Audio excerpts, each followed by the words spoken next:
چلیے اعوذ باللہ من الشیطان الرجیم بسم اللہ الرحمن الرحیم. درود شریف پڑھیے، بلکہ آپ لوگ پڑھنا شروع کرے ہوں گے مسئلے حل ہو جاتے. تو خیر اللہ سبحانہ و تعالیٰ ہم سب کے لیے آسانی فرمائی. یہ سارے ایمانیات والی صورتیں چلیں گی اور بہت اہم صورتیں ہیں. اس کا میں آپ کو پس منظر بتا دوں گی. سورہ مؤمن سے ہمارا جو شروع ہوگا، بلکہ سورہ زمر سے ہی کانٹینٹ شروع ہو گیا. ہمارا ڈے 2 ہے، کلاس ویک 4 چل رہا ہے اور سورہ مؤمن ہے، جو کہ اگر ہم سیکوینس کے اعتبار سے دیکھیں گے تو یہ آتا آپ کو ڈائریکٹلی 40 قرآن پاک کے اندر دیکھیں گے تو، اور اس کا جو ریولیشن ہے نزول کے اعتبار سے یہ 60 نمبر پہ آیا. ہم سورہ زمر کر چکے تھے، وہ 39 نمبر پہ تھا، اور قرآن پاک کے ترتیب کے حساب سے 39 نمبر پہ تھا، اور نزول کے اعتبار سے 59 پہ تھا. بالکل اس کے بعد میں ہی یہ سورہ نازل ہوا. سورہ زمر کے بعد میں متصل ہے بالکل، اس کے اندر کوئی بھی فرق نہیں ہے. میں آپ کو اس کا تھوڑا سا پس منظر بتا دوں گی کہ یہ ہے کیا. اس کا دوسرا نام ہے سورہ غافر یا پھر سورہ مؤمن. آپ کو بعض مصحف کے اندر سورہ غافر ملے گا، بعض مصحف کے اندر سورہ مؤمن ملے گا. یہ مکی سورہ ہے. آپ سب کو اندازہ ہو چکا ہے کہ مکی صورتوں کے اندر کیسا ہمارا نہج چلتا. ایمانیات کے اوپر زیادہ تر آیات ہوں گی، اور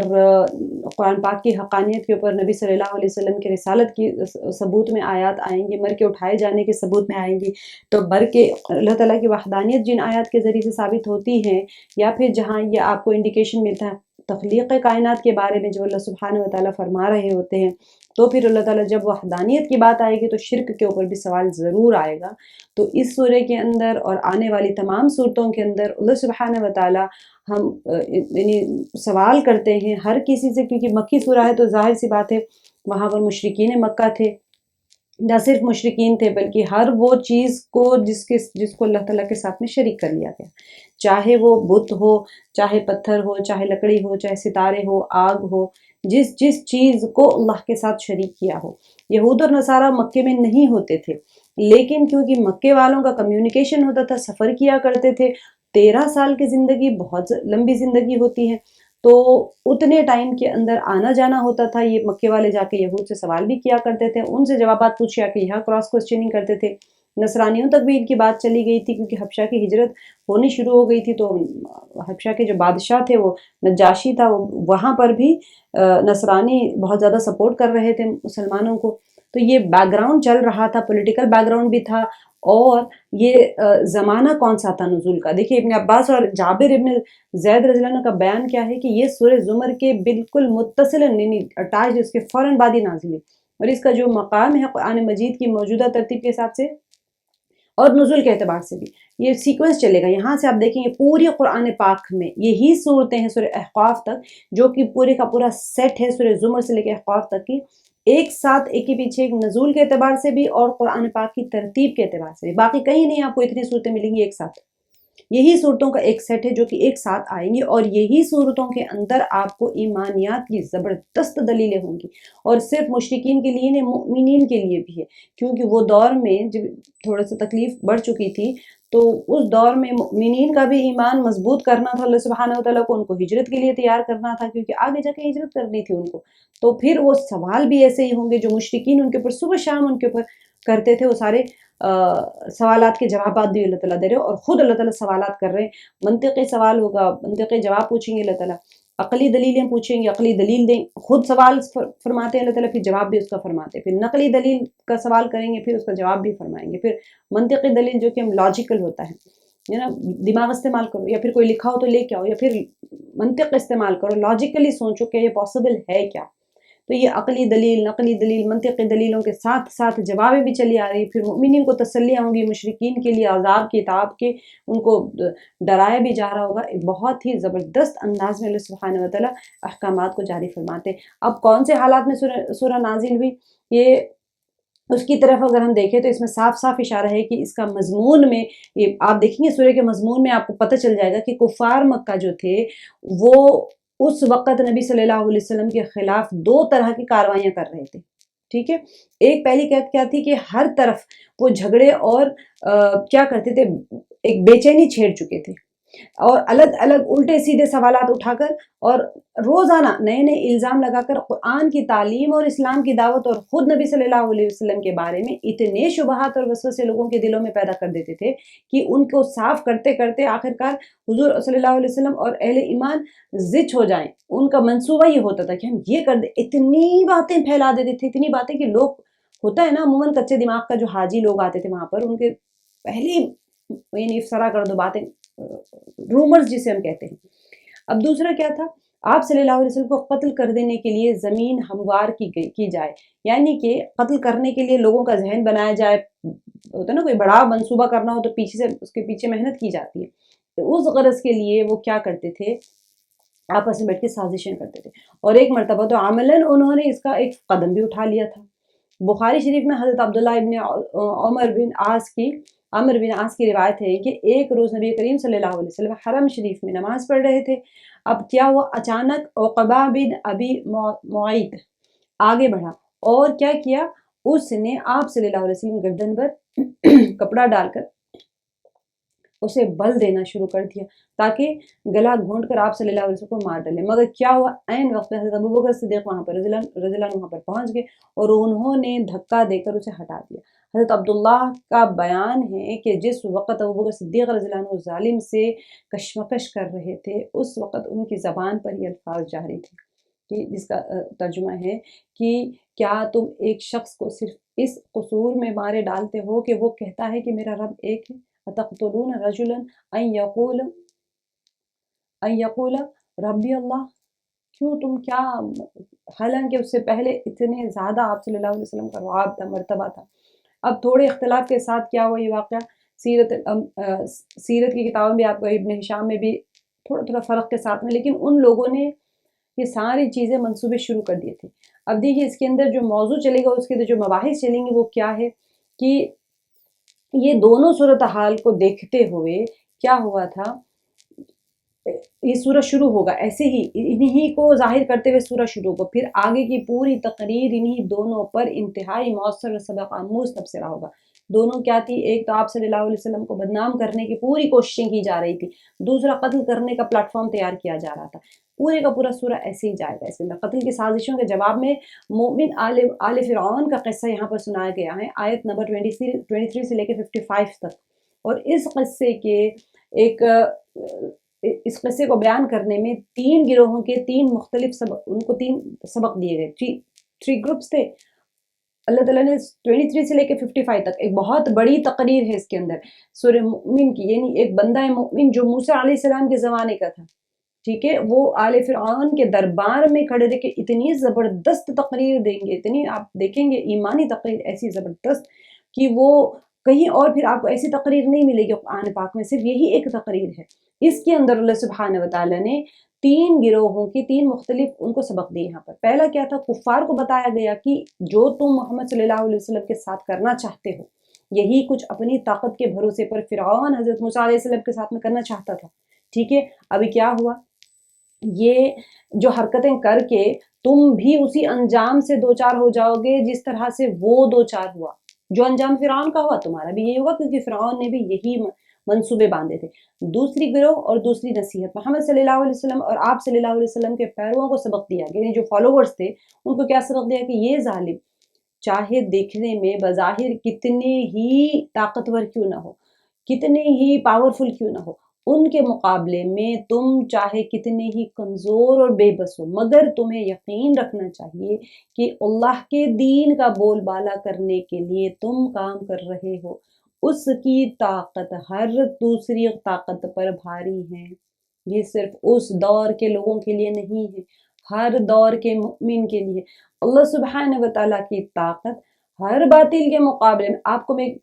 ایک وہ کروں گی، آج آپ لوگ ایک کام کریے گا، رقیہ کے ویب سائٹس ہوتے ہیں نا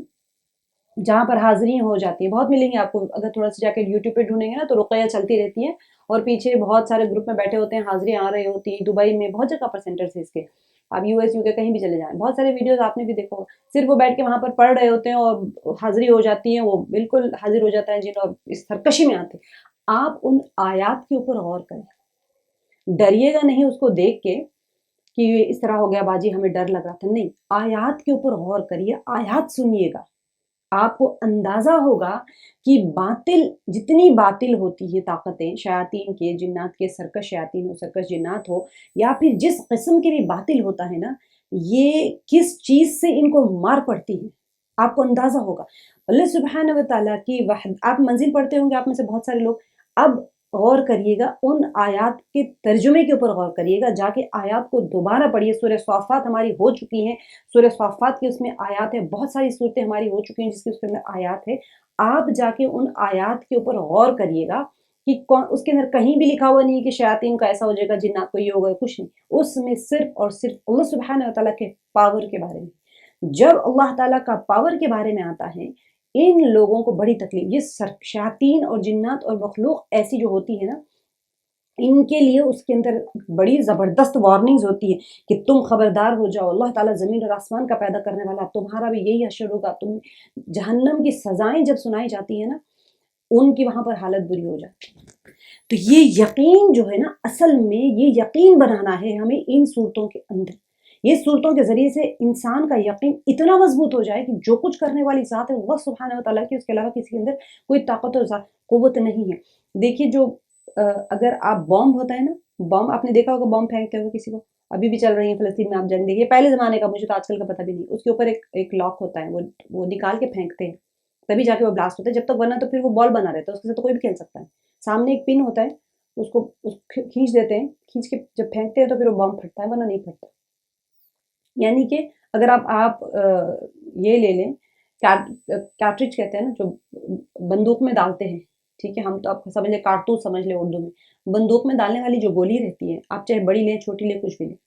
اگر آپ اسے بندوق میں لوڈ کر کے شوٹ کریں گے نا تو وہ سامنے والے کو چاہے شیر بھی ہو مار دے گی اس کو اگر وہی گولی آپ پھینکیں گے تو بلی بھی نہیں بھاگے گی اس سے بلی بھی کھیلے گی اس سے کیوں کیونکہ وہ پاور اس کے اندر اسی وقت آتا ہے جب وہ گیجٹ میں ڈالا جاتا ہے قرآن پاک کی آیات اگر کوئی انسان یہ سوچتا ہے کہ ہم قرآن پاک سورہ بقرہ گھر میں لگا دیں گے اور جنات بھاگ جائیں گے ایسے تو سوچے وہی مثال یاد رکھ لی ڈیفینیٹلی قرآن پاک کی قوت ہے طاقت ہے اس کی تاثیر ہے لیکن یہ قرآن پاک بنایا کس لیے گیا ہے تلاوت کروانے کے لیے نہیں ہمارے یقین کو بنانے کے لیے ہم وہ لوڈڈ گنز ہیں اگر ہمارے اندر یہ آیات کا یقین اتر جائے نا تو پھر جب ہماری زبان سے وہ کلمہ نکلتا ہے تو وہ ایسے ہی شوٹ کرتا ہے ہر پریشانی ہر سچویشنز کے اوپر آپ فائٹ بیک کر سکتے ہیں ورنہ پھر آپ پڑھتے جائیں بغیر سمجھے کے تو سمجھنا ہے یقین لانا ہے کہ میرا رزق اللہ دیتے ہیں یہ جو یقین بنتا ہے نا ان صورتوں میں آپ دیکھیں گے بہترین انداز میں اللہ سبحانہ و تعالیٰ ہمیں خود ہمارا یقین بنا رہے ہیں اس کے اندر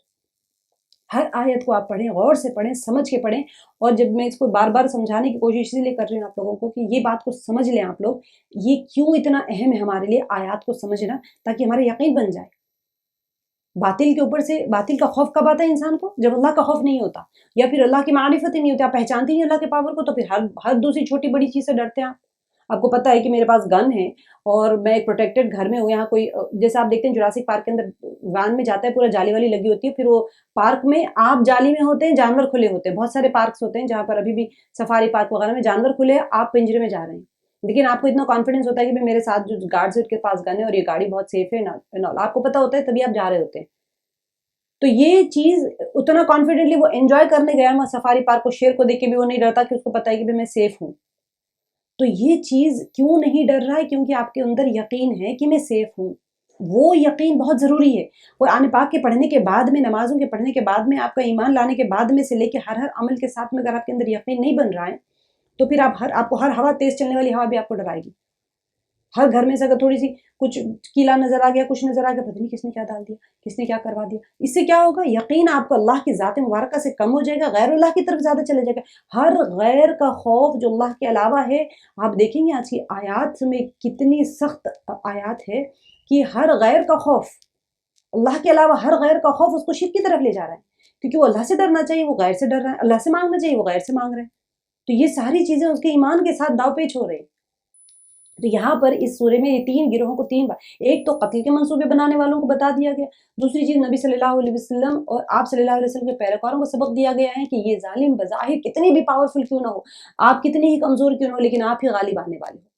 ہر دوسری طاقت پر بھاری آ جائیں گے، اور جو بڑی خوفناک دھمکی بھی یہ تمہیں دے سکتے ہیں اس کے جواب میں بس اللہ کی پناہ مانگ لو، اور اس کے بعد بالکل بے خوف ہو کر اپنے کام میں لگ جاؤ۔ اللہ تعالیٰ کی عبادت کرنے والوں کے پاس میں ظالم کی ہر دھمکی کا بس ایک جواب ہے، اور وہ ہے انی، میں آپ کو بتاؤں گی جب یہ آیت میں آئے گا، جب وہاں پر آپ کو تشریح کے ساتھ بتاؤں گی۔ یہاں پر اس طرح سے اللہ تعالیٰ کے بھروسے پر جتنے لوگ، اللہ تعالیٰ وہاں پر تمام مومنوں کو کہا جا رہا ہے کہ اپنا بھروسہ اللہ پر رکھو اور اس کے بعد میں کام کرتے چلے جاؤ، آخر کار میں اس کی نصرت آ کر رہے گی۔ اور آج کے فرعون بھی وہی کچھ دیکھ لیں گے جو کل کے فرعون دیکھ چکے ہیں۔ یہ نبی صلی اللہ علیہ وسلم کے زمانے میں صحابہ کو تسلی دی جا رہی ہے، اور قرآن پاک قیامت تک ہے، اور ہمارے لیے بھی یہ تسلی ہے۔ وہ وقت آنے تک ظلم اور ستم کے جو طوفان بھی آ جائیں، ٹھیک ہے، انہیں صبر کے ساتھ میں تمہیں برداشت کرنا ہوگا۔ ہر کسی کی زندگی میں پریشانیاں آتے ہیں، ہر کسی کی زندگی میں۔ کوئی انسان یہاں پر سلیمان علیہ السلام کے تخت پہ بیٹھ کے ہوا میں سیر کرنے کے لیے نہیں آیا، ہر انسان کے لیے پریشانی ہوگی، لیکن کیا کرنا ہے، اس پریشانی کے لیے اللہ کے ساتھ میں اللہ کے ایمان ہونا چاہیے مضبوط، کہ اللہ کی مدد ضرور آئے گی، اور جب تک مدد نہ آئے اس وقت تک کیا کرنا ہے، اس طوفان سے لڑنا تو ہے نا۔ ہر ایک کے ساتھ میں زندگی میں جو آتے ہیں تو وہ کیسے برداشت کریں، صبر کے ساتھ میں۔ اللہ کا جب مدد آنے کا یقین ہو جائے گا تو انسان صبر ہی کرے گا اس وقت۔ تیسرا گروہ، اور تیسرا ان کو کیا ہے، ان دو گروہوں کے علاوہ میں ایک تیسرا گروہ بھی معاشرے میں موجود تھا، اور وہ ان لوگوں کا گروہ تھا جو دلوں میں جان چکے تھے کہ حق محمد صلی اللہ علیہ وسلم کے ساتھ ہیں، اور کفار قریش بالکل زیادتی کر رہے ہیں، مگر یہ جان لینے کے باوجود میں وہ خاموش ہوتے، خاموشی کے ساتھ میں حق اور باطل کی جو کشمکش چل رہی تھی اس کا تماشا دیکھ رہے تھے۔ تو اللہ تعالیٰ نے اس موقع پر ان کے ضمیر کو جھنجھوڑا ہے، اور انہیں بتایا ہے کہ جب حق کے دشمن تمہارے سامنے اعلانیہ طور پر آ گئے ہیں، آنکھیں کھول کے دیکھو، اتنا ظالمانہ طریقے سے وہ لوگ قدم اٹھا رہے ہیں، تنگ کر رہے ہیں، ساروں کو ظلم کر رہے ہیں، سب کچھ ہو رہا ہے، تو پھر اب بھی تم بیٹھے تماشا ہی دیکھتے رہو گے؟ اس حالت میں جس شخص کا ضمیر بالکل مر نہ چکا ہو اسے تو اٹھ کر وہ فرض انجام دینا چاہیے جو فرعون کے بھرے دربار میں وہ ایک جو مومن کا مرد مومن کا ذکر آئے گا نا، وہاں پر اس بندے نے اکیلا بندہ کھڑا ہو کے جس طرح سے کیا تھا، تو جو لوگ ایمان لا چکے، دل میں یقین تھا لیکن ڈر رہے تھے نا ایمان لانے سے، کہ پتہ نہیں ہمارے ساتھ کیا ہوگا، ہمارا مال بھی چھن جائے گا، ہمارے اندر اتنا صبر نہیں ہے، بس جب مسلمان غالب آ جائیں گے تو جب ہم ایمان لے آئیں گے۔ تو یہ تماشا جب دیکھ رہے تھے تو اللہ تعالیٰ ان کو بھی ڈرا رہے ہیں، یعنی ان کے لیے ایک وہ ہے یہاں پر کہ ان کے ضمیروں کو جھنجھوڑا جا رہا ہے کہ اب بھی تم کب تک اس طرح سے خاموش بیٹھے رہو گے۔ تو آگے اب کفار کا وہ ایک آپس میں ان کا ایک مجادلہ ہے جو حق کو مجادلہ نہیں، جھگڑا ہے، حق کو نیچا دکھانے کے لیے مکہ معظمہ میں دن رات جاری تھا۔ تو اس کے جواب میں ایک طرف دلائل سے توحید اور آخرت کے ان عقائد کا برحق ہونا اللہ تعالیٰ ثابت کریں گے، اور جو محمد صلی اللہ علیہ وسلم اور کفار کے درمیان میں اصل برائے نزاع ہے، یعنی کہ وہاں پر کیا تھا کہ ان لوگوں کو تنبیہ کرنا تھا، اور اصل مقصد ہی یہ تھا نا کہ حق اور باطل کے بیچ میں فرق بیان کرتا ہوا جائے گا یہ سورہ، اور یہ حقیقت صاف کھول کر رکھ دی گئی ہے کہ یہ لوگ کسی علم اور کسی دلیل اور حجت کے بغیر سچائیوں کے خلاف خواہ مخواہ جھگڑ رہے ہیں، کیونکہ مشرکین مکہ کو پتہ تھی حق ثابت دن نکلنے کے بعد میں کوئی بندہ کہے کہ دن نہیں نکلا تو وہ اس کی بے وقوفی اور ہٹ دھرمی ہے، یہی ہوتا ہے۔ تو یہاں پر بھی وہی چیز کی طرف اللہ سبحانہ وتعالیٰ بتا رہے ہیں۔ اب بظاہر انہوں نے کیا کیا، ایک ڈھونگ رچا رکھا تھا کہ حضور صلی اللہ علیہ وسلم کی تعلیم اور آپ صلی اللہ علیہ وسلم کے دعوے نبوت پر اٹھیں۔ آیت نمبر 56 میں یہ بات یہاں پر بغیر لپیٹ کے اللہ تعالیٰ نے صاف صاف کہہ دی گئی ہے یہاں پر کہ تمہارے انکار کی اصل وجہ وہ تکبر ہے جو تمہارے دلوں میں بھرا ہوا ہے۔ تم کیا سمجھتے ہو کہ اگر لوگ محمد صلی اللہ علیہ وسلم کی نبوت تسلیم کر لیں گے تو تمہاری بڑائی قائم نہ رہ سکے گی، یہ ان کا ڈر تھا نا۔ تو اس وجہ سے تم ان کو تم ان لوگ کو جو تکلیف دے رہے ہو اس کے لیے ایڑی چوٹی کا جو تم زور لگا رہے ہو، اسی سلسلے میں کفار کو پے در پہ یہاں پر تنبیہات کی گئی ہے کہ اگر اللہ کی آیات کے مقابلے میں اگر تم جھگڑا کرنے سے باز نہیں آؤ گے تو اسی انجام سے دو چار ہو جاؤ گے جو پچھلے قوموں نے کیا تھا، ان کا جو انجام ہوا تھا، اور اس سے بدتر انجام تمہارے لیے آخرت میں مقدر ہے۔ اس وقت تم پچھتاؤ گے، مگر اس وقت کا پچھتانا تمہارے لیے کچھ بھی کام نہیں آئے گا، وہ بالکل ضائع ہو جائے گا۔ تو یہ چیز کے اوپر مستقل یہ پورے کا پورا سورہ چلے گا، اور ڈیفینیٹلی اب آپ سمجھ رہے ہوں گے کہ کس طرح سے اس کی اہمیت ہے اس سورے کی، اور کس طرح سے بہترین انداز میں اللہ سبحانہ وتعالیٰ اس سورے کو لے کے بیان فرما رہے ہیں۔ آپ دیکھیے گا، اعوذ باللہ من الشیطان الرجیم، بسم اللہ الرحمن الرحیم۔ یہ پورے کے پورے آگے کی صورتیں حامیم سے ہی شروع ہوتی رہیں گی. اس کو حوامیم بھی کہتے ہیں، حامیم کے جمع کے اندر حوامیم کہتے ہیں، یعنی حامیم حامیم سارے اسی سے شروع ہوں گے. حامیم، بسم اللہ الرحمن الرحیم. حامیم تنزیل الکتاب من اللہ العزیز العلیم. حامیم اس کتاب کا نازل فرمانا. دیکھیں یہاں پر تنزیل بمعنی منزل کے یہاں پر استعمال ہو، یعنی اللہ کی طرف سے نازل شدہ ہے، جس میں جھوٹ نہیں ہے. ٹھیک ہے. من اللہ عزیز العلیم سے مراد اس کی طرف سے جو غالب اور دانا ہے. عزیز تو میں نے آپ کو بتا دیا تھا کہ غالب ہے، اس کی قوت اور غلبے کے سامنے کوئی پر نہیں مار سکتا. اتنی طاقت اللہ سبحانہ وتعالی اگر پکڑنے پہ آ جائیں تو پھر اللہ تعالیٰ کسی کو بھی نہیں چھوڑتے. اور اللہ سبحانہ وتعالی علیم ہے، اس سے کوئی ذرہ تک پوشیدہ نہیں، چاہے وہ کتنے بھی کثیف پردوں میں چھپا ہو. کثیف یعنی بہت موٹے پردوں میں وہاں چھپا ہوا کوئی بندہ کہیں بھی چھپا ہو. آپ سمجھ لیں، کثیف بہت مشکل ورڈ ہے تو آپ سمجھ لیں کہ بندہ 100 پردوں میں بھی اگر چھپا ہو جائے ذرہ بھی، تب بھی اللہ سبحانہ وتعالیٰ کے علم سے وہ پوشیدہ نہیں ہو سکتا. تو اللہ سبحانہ وتعالیٰ تنزیل الکتاب من اللہ، جب کوئی ہم کہتے ہیں کتاب اللہ کی طرف سے نازل یعنی کہ اس کتاب کا نازل فرمانا، اس کتاب کا نازل فرمانا اس اللہ کی طرف سے ہے جو غالب و دانا ہے. اس سے مراد یہ ہے کہ پہلے کتاب کی کوالٹی بتا دی گئی ہے، اور پھر بتا دیا گیا ہے کہ آپ کو پتہ چلتا ہے پیغام اگر آیا ہے کسی کے، بادشاہ کا پیغام اگر کہہ دیں تو لوگ الرٹ ہو کے سنتے ہیں کیونکہ وہ بادشاہ ہے. تو پیغام کس کا ہے؟ اس رب کا ہے جو زبردست اگر پکڑنے پہ آ جائے تو پھر کسی کو نہیں چھوڑتا. اگر کس کو پکڑے گا؟ ہمیں ابھی آپ سوچتے رہے پکڑنے کے لیے پتہ تو ہونا چاہیے پہلے. تو اللہ تعالیٰ اس کے ساتھ میں صفت بیان کر دی کہ وہ علیم ہے، اتنا زیادہ جانتے کہ تم ایک ذرہ بھی 100 پوشیدگیوں میں چھپا ہوگا تب بھی اللہ سبحانہ وتعالیٰ اس کا علم رکھنے والے ہیں.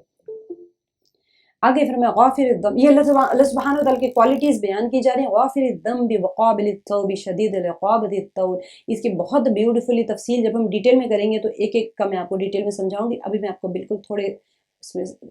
پریسائسلی کر کے آگے چلی جاؤں گی. لا الہ الا ہوا الیہ المصیر، گناہ کا بخشنے والا. غافر الذنب، ذنب کہتے ہیں گناہ کو. غافر الذنب گناہ کا بخشنے والا،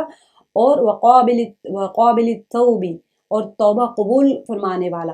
پیچھے گناہوں کو معاف کرنے والا، اور مستقبل میں ہونے والی کوتاہیوں پر توبہ قبول کرنے والا. آپ نے پیچھے کر لیے، آپ کی بک کلیئر ہو گئی. آنے والی جو ہے مستقبل میں، وہ اس کی جو اس کی یعنی کہ آنے والی جتنی انسان کی کوتاہیاں ہوتی ہیں اس پر اگر بندہ توبہ کر لے تو اس کی مستقبل کی کوتاہیوں کے لیے بھی توبہ قبول کرنے والا ہے، اور سخت عذاب والا ہے. اب دیکھیں، یا اپنے دوستوں کے لیے غافر ہیں، اور کافر مشرک اگر توبہ کریں تو ان کی توبہ قبول کرنے والا ہے. تو یہاں پر غافر الذنب کہ کوئی بندہ مؤمن ہے اس کے لیے تو اللہ تعالیٰ نے اپنی غفاری کی چادر پھیلائی ہوئی ہے. لیکن اگر کوئی کافر ہے، مشرک ہے، وہ توبہ کر کے ایمان میں آ جائے تو پھر ان کی توبہ قبول کرنے والا ہے. سخت عذاب والا ہے، شدید العقاب ذی الطول، انعام و قدرت والا ہے.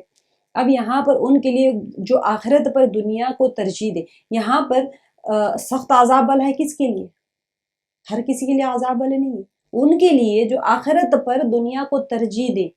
یعنی دنیا پرائیورٹی میں رکھا ہوا ہے، آخرت کو پیچھے رکھا ہوا ہے، تو ترجیح دے رہے ہیں، پریفرنس دے رہے ہیں، آپ پریورٹائز کر رہے ہیں دنیا کو اور آخرت کو. پس پشت ڈالے، نماز کا وقت ہے اور آپ کو کوئی 1 لاکھ کی ڈیلنگ چل رہی ہے، آپ نے کہا کہ چلو نماز تو کبھی پڑھ سکتی ہوں، ڈیلنگ چلی جائے گی. تو آپ نے کیا کیا ہے کہ دنیا کو پریورٹائز کر لیا ہے، آخرت کو چھوڑ دیا ہے. تو اللہ سبحانہ سخت عذاب والا ہے. کسی نے ایمان کو قبول کرنا ہے، بھیا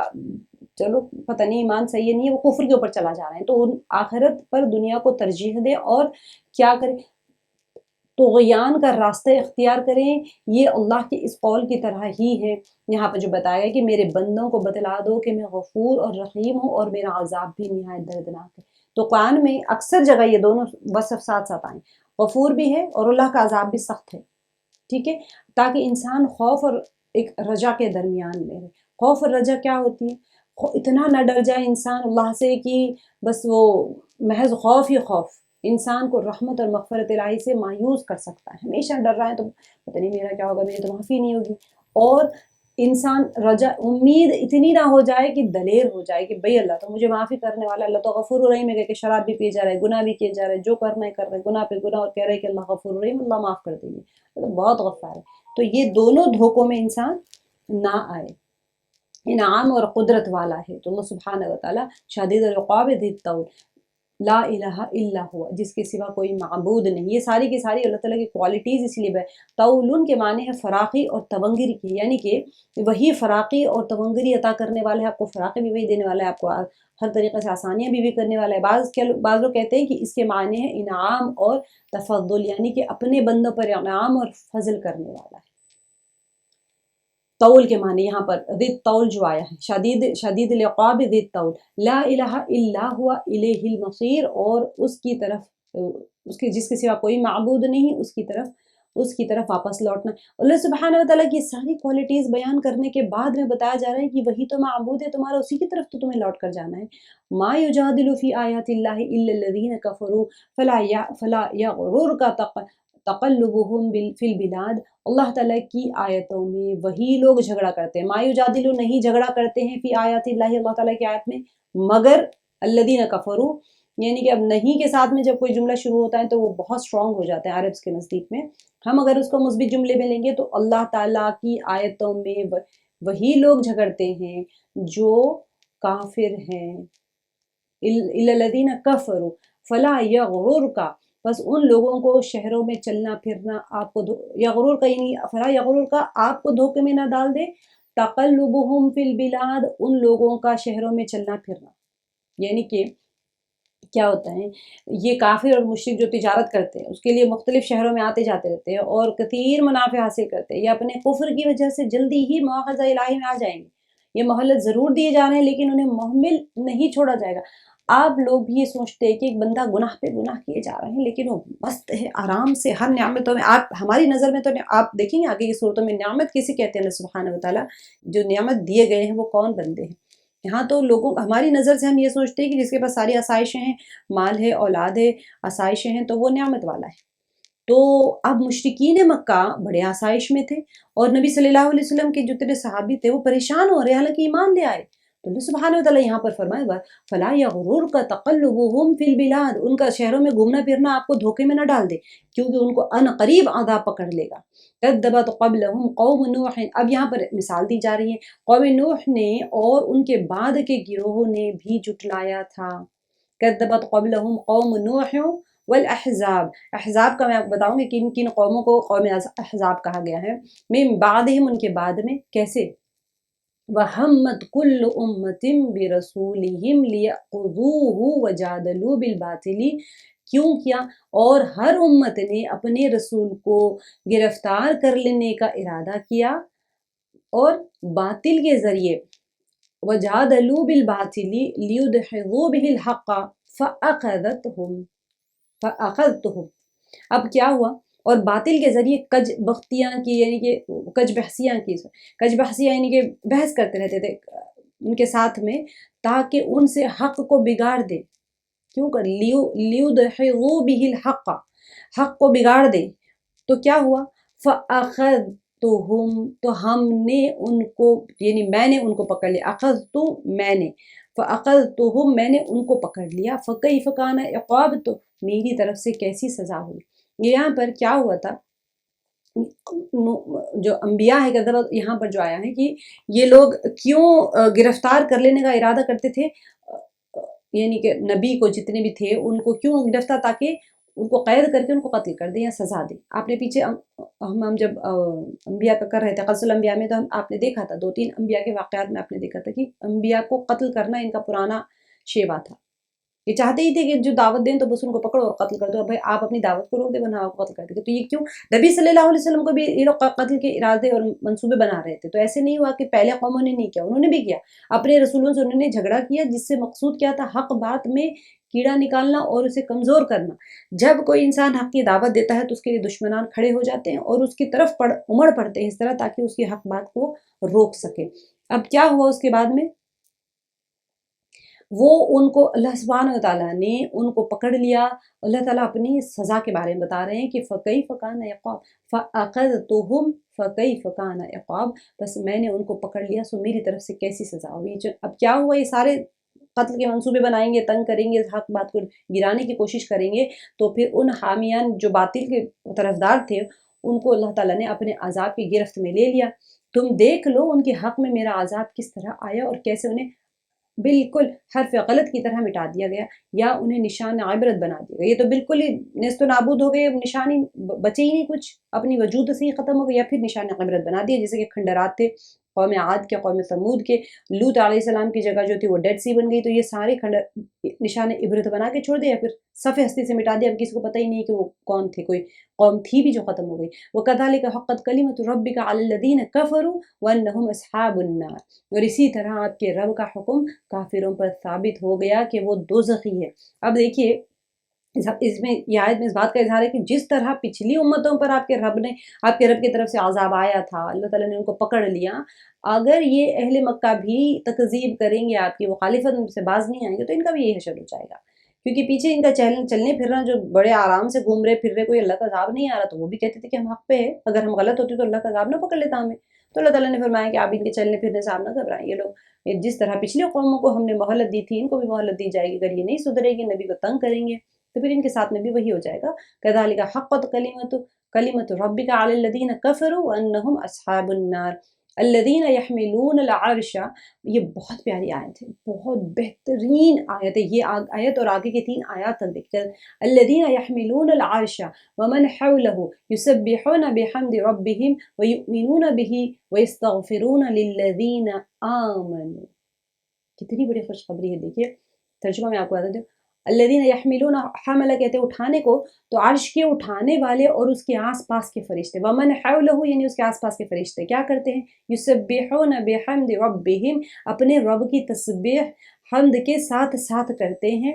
اور ویؤمنون بہ یستغفرون للذین آمنوا، اور اس پر ایمان رکھتے ہیں. اللہ تعالیٰ کی تسبیح کرتے ہیں ویؤمنون بہ، اور اس پر ایمان رکھتے ہیں، اور ایمان والوں کے ویستغفرون للذین آمنوا، اور ایمان والوں کے لیے استغفار کرتے ہیں. آپ کے لیے، ہمارے لیے، ہر بندہ جو ایمان لایا ہوا ہے، ہم تو سو رہے ہیں، ہم کتنی استغفار کریں گے اپنے لیے؟ ہم تو کام کاج میں دیتے. حاملین عرش ہمارے لیے استغفار کر رہے ہیں. ربنا، کیا دعا کر رہے ہیں ہمارے لیے؟ کہتے ہیں ربنا وسعت کل شیء رحمۃ وعلما فاغفر للذین تابوا واتبعوا سبیلک وقہم عذاب الجحیم. ایسے اتنی پہ دعا نہیں ختم ہو رہی، ان کے آگے بھی دیکھیے گا کتنی بہترین دعا کرتے ہیں. وہ کیا دعا کر رہے ہیں کہ اے ہمارے پروردگار، تو نے ہر چیز کو اپنی بخشش اور علم سے گھیر رکھا ہے. وسعت، گھیر رکھا ہے، کل شیء رحمتا وعلما، اپنی رحمت سے اور علم سے گھیر رکھا ہے. فاغفر للذین تابوا، تو فرمانے کی تو بس تو انہیں بخش دے جو توبہ کریں. آپ یہاں بیٹھ کے توبہ کر رہے ہیں مصلی پہ، آپ کی آمین حاملین عرش کر رہے ہیں. بعض مقامات پہ آئے کہ 4 ہے، فرشتے آخرت میں 8 ہو جائیں گے جو عرش کو اٹھائے ہوئے ہیں فرشتے ہیں. ٹھیک ہے، اب یہ مقربین فرشتے ہوتے ہیں، ملائکہ مقربین کی یہ خاص گروہ کا یہاں پر تذکرہ ہے. اب یہ لوگ، اس کی وضاحت کہ یہ گروہ، یہ وہ گروہ ہیں کہ ان فرشتوں کا جو عرش کو اٹھائے ہوئے ہیں، اور وہ جو عرش کے ارد گرد ہے. آپ سوچیں عرش کو اٹھانے والے فرشتے اب تو 4 کو اٹھائے، قیامت کے دن 8 کو اٹھائیں گے، پھر ابھی بھی 8 کو اٹھائے. اور اس کے اصل جو کلوزسٹ فرشتے ہیں نا، وہ حول میں جو اس کے ارد گرد ہے، طواف میں لگے ہیں، ذکر میں لگے، اور ان کی گونج ایسی ہوتی ہے ذکر کی کہ آپ کو لگے گا کہ مکھیوں کے جتھے کی گونج ہے وہاں پر. ایسے وہ ذکر میں لگے ہوئے حلقے میں. ان کا ایک کام یہ ہے کہ یہ اللہ کی تسبیح اور تحمید کرتے. سب سے پہلے تو وہ اللہ کی تسبیح میں لگے، ٹھیک ہے، پھر ان کے کمالات اور خوبیوں کا اس کے لیے اثبات ہے، اور اس کے سامنے عجز اور تذلیل یعنی کہ ایمان کا اظہار کرتے ہیں. اللہ کی عبادت تسبیح میں ہے، خود اپنے عاجزی کے ساتھ میں اظہار ایمان کرتے ہیں. دوسرا ان کا کام یہ ہے کہ اہل ایمان کے لیے مغفرت کی دعا کرتے ہیں. اور دیکھیں کتنی بڑی بات ہے، ہم کس کی دعاؤں میں ہیں؟ ہم کہتے ہیں کہ پتہ نہیں ہماری پریشانی، وہ فرشتے ہمارے لیے دعا کر رہے، کہہ رہے للذین تابوا، جو توبہ کریں، اور واتبعوا سبیلک، اور تیری راہ کی پیروی کریں. اللہ تعالیٰ کے بتائے ہوئے راستے پر چلنے سے ہم کس کی دعاؤں میں آ گئے؟ توبہ کرنے سے ہم کس کی؟ پہلے تو ایمان لائے، پھر توبہ کیا، پھر اطاعت کی. واتبعوا سبیلک، ان کی دعاؤں میں آ گئے. وہ دعا کر رہے کہ جو آپ کی پیروی کریں، اور کیا دعا کریں؟ وقہم عذاب الجحیم، اور انہیں دوزخ کے عذاب سے بھی بچا لیجیے. آگے دعا کر رہے ہیں ربنا وادخلہم جنات عدن التی وعدتہم ومن صلح من آبائہم. یہ دیکھیں اور سپر بیوٹیفل دعا ہے. وازواجہم وذریاتہم انک انت العزیز الحکیم. دیکھیے ربنا اے ہمارے رب تو انہیں ہمیشگی والی جنتوں میں لے جا. جنت عدن جو ہے نا سب سے مطلب سینٹر آف دا وہ ہے. جنت الفردوس سب سے اعلیٰ ہے. جنت عدن جو ہوتی ہے وہ سینٹر جنت کی سینٹر ہوتی ہے. التی وعدتہم جس کا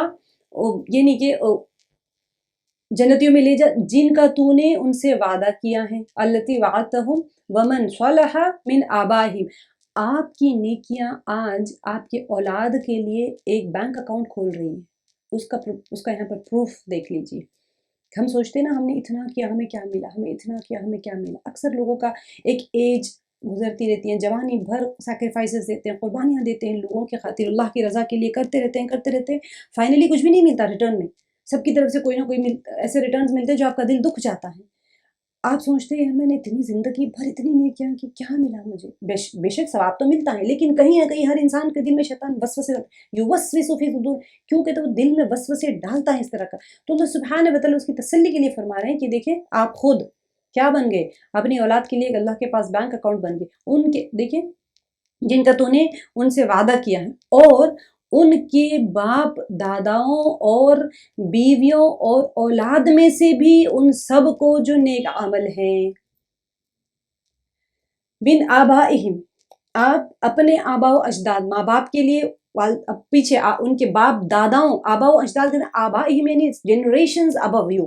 اور وہ ازواجہم اور ان کی بیویوں, و ذریاتہم اور ان کی اولادوں کے لیے, انکا انت یعنی وہ جتنے ان میں سے نیک ہوں گے نا سب کو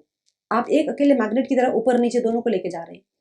انکا انت العزیز الحکیم سب کو دعاؤں کے لیے دعاؤں میں شامل کر چکے ہیں. آپ کی ایک نیکی آپ کا دنیا میں صبر کرنا, پیچھے کیا بتایا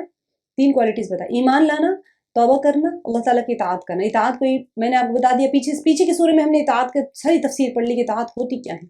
اب یہاں پر اللہ سبحانہ وتعالیٰ اس کی خوشخبری بھی دے رہے ہیں, انکا انت العزیز الحکیم یقیناً تو غالب با حکمت والا ہے. اب دیکھیے آگے کی آیت اس سے اچھی آیت ہے, وقہم السیئات انہیں برائیوں سے بھی محفوظ رکھ. دعا کر لیں جنت کے لیے, آبا و اجداد کے لیے, زوج دیکھیے بیویوں کا کتنا بڑا درجہ ہوتا ہے.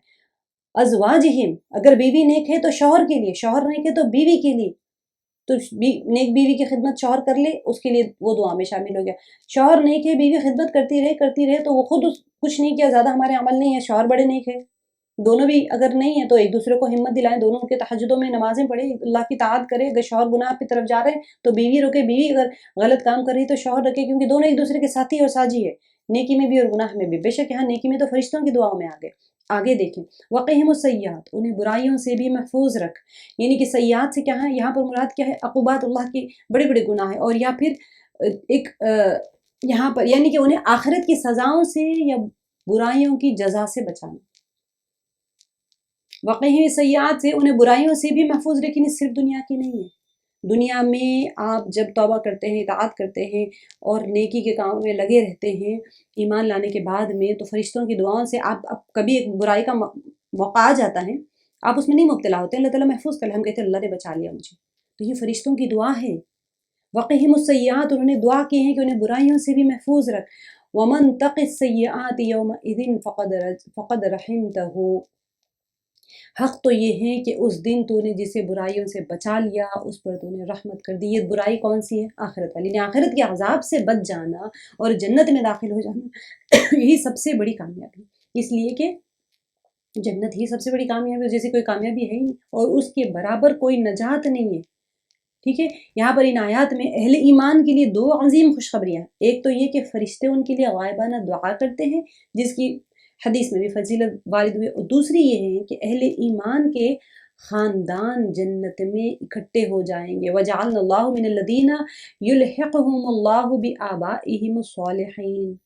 ہم اس بھروسے پہ نہ بیٹھے کہ ہمارے ماں باپ بڑے نیک تھے, آپ نیک بنے تاکہ آنے والوں کو بھی اور پچھلوں کو بھی سب کے لیے آپ ایک ذریعہ اور سورس بن جائیں.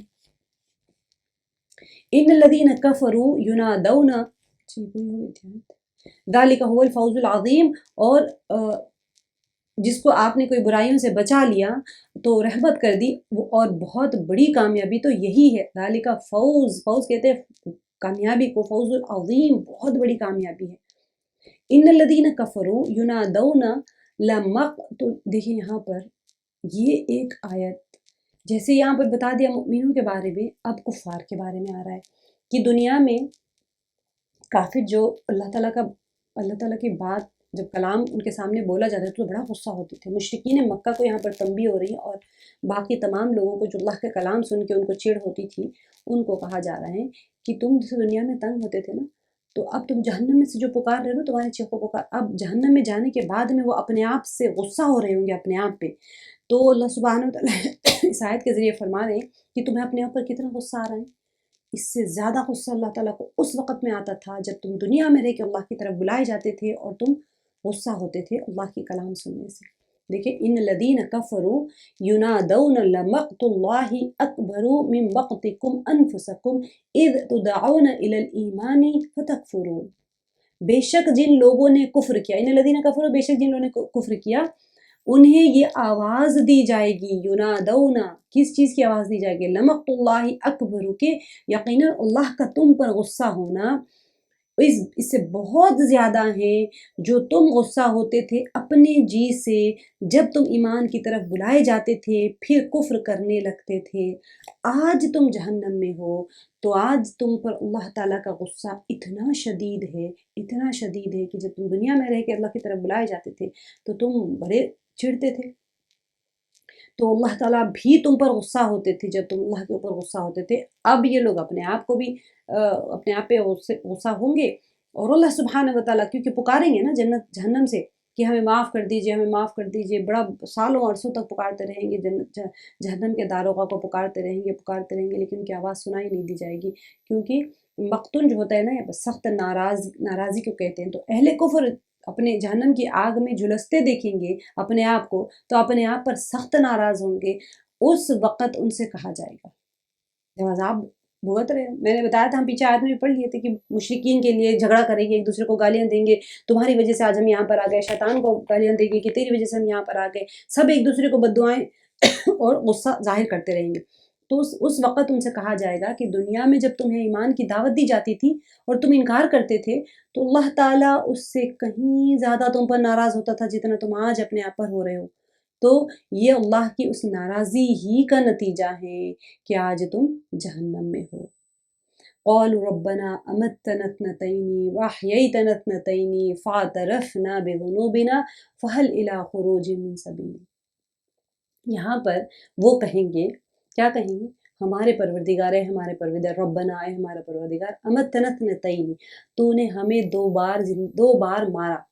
امتنا مارا ہمیں، اثنتين دو بار، واحیتنا اثنتين اور ہمیں دو بار زندہ کیا۔ یہ دو بار مارنا اور دو بار زندہ ہونا کب تھا؟ کہ انسان پہلے نطفہ تھا، اس سے پہلے وہ موت اس کی تھی، وہ والی موت، نطفے وجود میں آنے سے پہلے وہ مردہ تھا، اللہ تعالیٰ نے اس کو، یعنی کہ وہ پہلے والی موت، اور پھر دوسری موت کون سی ہے کہ جو پوری زندگی گزارنے کے بعد میں وہ مر چکا تھا، تو وہ دو موتیں ہو گئی اس کی۔ پھر اور حیات، وَأَحْيَيْتَنَا اثْنَتَيْنِ، دو حیات کون سی ہوگی اس کی کہ دنیا میں جو وہ جیتا تھا وہ نطفے کے بعد میں ایک شکل میں آیا، اور پھر آخرت کی زندگی جو اس کو پھر دوبارہ سے مل گئی۔ تو یہاں پر قول ربنا امتنا اثنتين واحييتنا اثنتين فاعترفنا بذنوبنا، تو وہ فرما رہے ہیں کہ تو نے ہمیں دو بار مارا اور دو بار جلایا، دو بار مارنا اور جلانا تو ہو گیا، اب ہم اپنے گناہوں کا اعتراف کر رہے ہیں یا اقراری ہیں۔ فاعترفنا بذنوبنا فهل الى خروج من سبيل، تو کیا اب کوئی راہ نکلنے کی ہے وہاں جہنم سے نکل کے؟ پھر ہمیں کوئی چانس ہے کیا کہ ہمیں تیسری بار بھی ہمیں زندہ کر دے، یا ہمیں اس زندگی سے موت دے کے پھر دوبارہ زندہ کر دے تاکہ ہم دنیا میں جائیں، نیکیاں کمائیں اور آئیں؟ کوئی راستہ ہے؟ کچھ بھی نہیں ہوگا وہاں پر۔ ذَلِكُمْ بِأَنَّهُ إِذَا دُعِيَ اللَّهُ وَحْدَهُ كَفَرْتُمْ، یہ عذاب تمہیں اس لیے ہیں کہ اللہ تعالیٰ کی طرف سے ان کو یہ جہنم سے نکالے جانے کا سبب بیان فرمایا کہ نہیں نکالے جاؤ گے تم یہاں سے۔ اب کیوں نہیں نکالے جاؤ گے؟ کیونکہ تم دنیا میں یہ عذاب تمہیں اس لیے ہے کہ جب صرف ایک اکیلے اللہ کا ذکر کیا جاتا تھا تم انکار کر جاتے تھے۔ ذَلِكُمْ بِأَنَّهُ إِذَا دُعِيَ اللَّهُ وَحْدَهُ كَفَرْتُمْ، تو تم انکار کرتے تھے۔ وَإِن يُشْرَكُ بِهِ تُؤْمِنُوا، تو اگر اس کے ساتھ کسی کو شریک کیا جاتا تھا تو تم مان لیتے تھے، یعنی کہ وہاں پر یہ کیوں یہاں پر یہ لوگ کرتے تھے؟ دنیا میں اللہ تعالیٰ کی توحید کے منکر تھے اور شرک تمہیں مرغوب تھا، اس لیے اب جہنم کے ہمیشہ کے عذاب کے سوا تمہارے لیے کچھ بھی نہیں ہے۔ اللہ سبحانہ تعالیٰ ہماری حفاظت فرمائے۔ وَإِن يُشْرَكَ بِهِ تُؤْمِنُوا فَالْحُكْمُ لِلَّهِ الْعَلِيِّ الْكَبِيرِ۔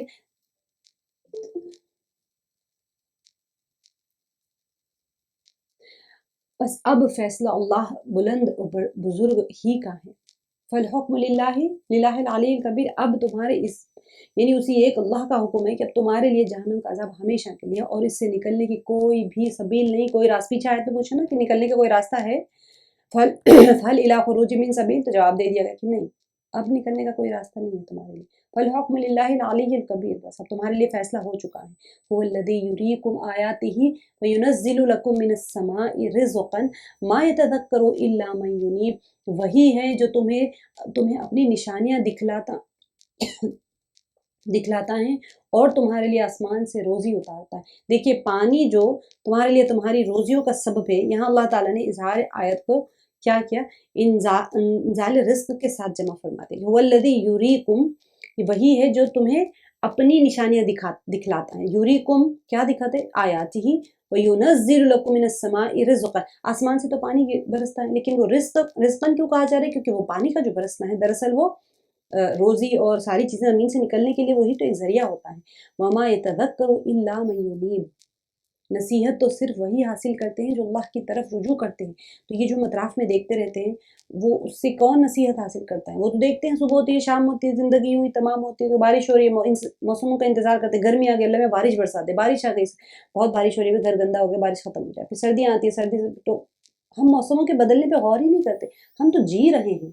لیکن اللہ سبحانہ وتعالیٰ کیا فرما رہے کہ وَمَا يَتَذَكَّرُ إِلَّا مَن يُنِيبُ، کہ اس سے نصیحت تو وہی حاصل کرتے ہیں جو اللہ کی طرف رجوع کرتے ہیں، اللہ کی اطاعت کی طرف، جس سے ان کے دلوں میں آخرت کا خوف پیدا ہوتا ہے اور احکام اور فرائض الہی کی پابندی کرتے ہیں۔ ہر موسم، سردیوں کا موسم آ جائے، ہم دیکھیں احکام کی پابندی کیسے کریں گے؟ ہم موسموں کے ساتھ میں، وقت گزرتے ہوئے لمحات کے ساتھ میں ہم کیسے اللہ کے ساتھ جڑ سکتے ہیں؟ آج صبح ہو گئی تو میں شام کی پلاننگ کر لوں کہ میں نے کیا کیا عمل کرنے، میں نے ذکر کرنا ہے، میں نے تلاوت کرنی ہے، میں کسی کی خدمت کر سکتی ہوں تو کر لوں، دن بڑا لمبا ہے، سردیوں کا دن نہیں ہے، سمجھے مثال کے طور، گرمیوں کا دن ہے، کسی کی ہیلپ کر دیں، کس طرح سے آپ بہت سارے کام کر سکتے ہیں۔ سردیوں میں اگر لپٹ کے بیٹھنا ہی ہوتا ہے تو پھر آپ اپنی جگہ بیٹھ کے تلاوت ذکر اذکار کرتے رہیں۔ اپنے چھوٹے دن ہوتے ہیں تو اب کوئی کسی کے روزے باقی رہ گئے تو اپنے روزوں کو پورا کر لیں۔ لمبے دن ہوتے ہیں، راتیں لمبی ہوتی ہیں، گرمی کم ہوتی ہے تو اپنے قضائیں بھی پوری کر لیں، زیادہ سے زیادہ تلاوت کرنے کی کوشش کریں، کسی کی خدمت کر سکتے تو وہ کر لیں۔ جو کچھ بھی انسان کر سکتا ہے وہ اللہ کی اطاعت کی طرف لگا رہتا ہے، دنوں کے بدلنے میں، رات کے آنے میں، موسموں کے بدلنے میں، وہ ہر چیز میں اللہ کی آیات اور نشانیوں سے نصیحت حاصل کرتا ہے اور اپنی آخرت کی تیاری کرتا رہتا ہے۔ فَادْعُوا اللَّهَ مُخْلِصِينَ لَهُ الدِّينَ وَلَوْ كَرِهَ الْكَافِرُونَ، تم اللہ کو پکارتے رہو، اس کے لیے دین کو خالص کرو گے، کافر کافر برا مانے، چاہے کافر کیوں نہ برا مانے، یعنی کہ فَادْعُوا اللَّهَ مُخْلِصِينَ لَهُ الدِّينَ وَلَوْ كَرِهَ الْكَافِرُونَ، اگرچہ کہ کافر برا مانے تو بس اللہ اپنے دین کو اللہ کے لیے خالص کرتے رہو، یعنی کہ جب سب کچھ اللہ ہی اکیلے کرنے والے ہیں تو پھر کافروں کو چاہے کتنا بھی ناگوار گزرے اللہ ہی کی عبادت کرنا ہے۔ رفع الدرجات ذو العرش يلقي الروح من امره على من يشاء من عباده لينذر يوم التلاق۔ اب یہاں پر نبی صلی اللہ علیہ وسلم کی رسالت کے اوپر ان کو بڑا عیب تھا، بڑا وہ کرتے تھے، تو اللہ سبحانہ تعالیٰ فرما رہے ہیں کہ بلند درجوں والا عرش کا مالک وہ اپنے بندوں میں سے جس پر چاہتا ہے وحی نازل فرما دیتا ہے۔ یہاں پر رفیع الدرجات ذو العرش، اللہ سبحانہ تعالیٰ نے اپنی یہاں پر کوالٹی بیان کر دی ہے۔ اب یلقی الروح، روح سے یہاں پر مراد وحی ہے، من امرہ، اللہ تعالیٰ جس پر چاہتے ہیں اپنے حکم سے، اعلیٰ من یشاء من عبادہ، کیوں جس کو چاہتے ہیں اللہ تعالیٰ اس کے اوپر وحی نازل فرما دیتے ہیں۔ اب یہاں پر کسی کو رسالت کے لیے چن کر اس پر نازل فرما دیتے ہیں۔ اب وحی کو روح سے اس لیے تعبیر فرمایا کہ جس طرح روح کیا ہوتی ہے؟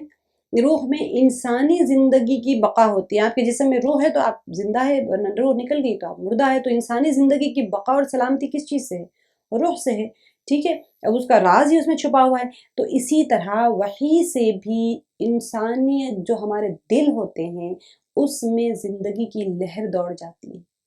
اب پہلے کوئی انسان کفر و شرک میں تھا تو اس کا مردہ دل تھا، جیسے ہی اس کے اندر ایمان آ گیا اس کا دل زندہ ہو گیا۔ گنہگار دل مردہ ہوتا ہے، دیکھیں اس ایسی مجالس میں جہاں اللہ کا ذکر نہیں ہوتا وہ مردوں کی طرح ہے، مردے اس مجلس میں مردے بیٹھے ہوئے ہیں تو اللہ کا ذکر آپ کا دل نہیں کر رہا ہے تو وہ دل مردے کی طرح ہے۔ تو یہ دل زندہ کیسے ہوگا؟ جب اس کے اوپر وحی کے ذریعے سے ہم پر کیا آئی ہے؟ قرآن آئی ہے، احکامات آئے ہیں، نبی صلی اللہ علیہ وسلم کے اوپر جو احکامات آتے تھے، وحی مطلوع اور وحی غیر مطلوع کیا ہے؟ وحی مطلوع تو جو ہم تلاوت کرتے ہیں قرآن پاک، اور وحی غیر مطلوع ہوتی ہیں جو کہ حدیث مبارکہ ہوتی ہیں جس کے اندر ہماری 24 گھنٹے کی زندگی کو جینے کا ہر طریقے کے ہر عمل کو بتا دیا گیا ہے۔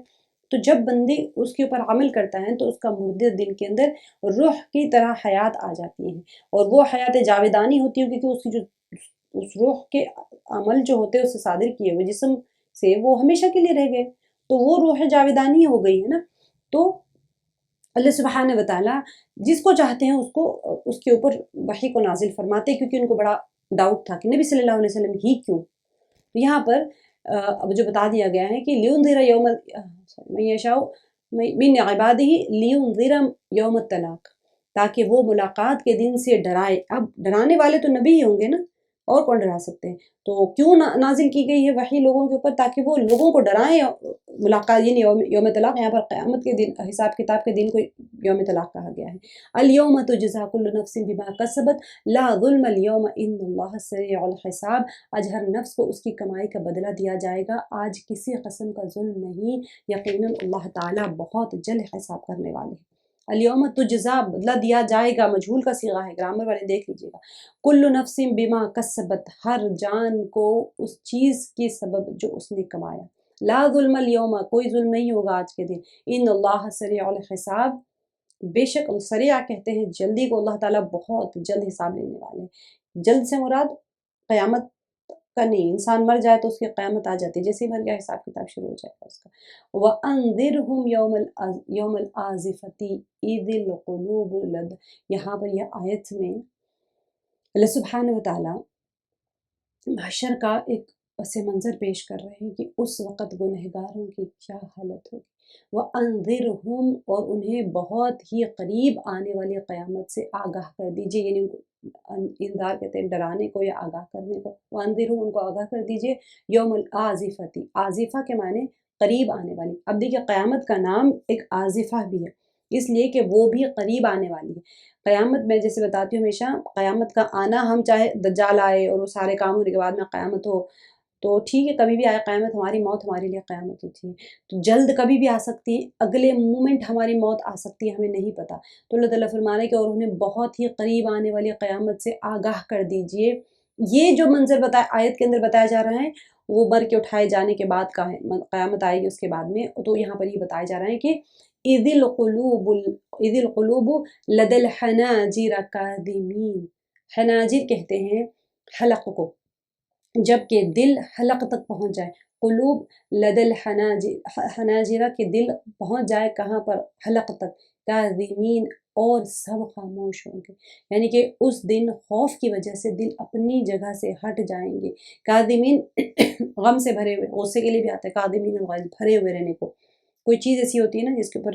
مشکیزے کے اوپر اگر آپ باندھ دیں، جیسے ہی وہ کھولیں گے باہر نکل جائے گا نا، تو اتنا فل بھرا ہوا ہوتا ہے، تو اس کو اس چیز کو کہتے ہیں۔ تو وہ اس وقت کیا ہوگا کہ یہ ایک اور معنی خاموش کے بھی ہے، تو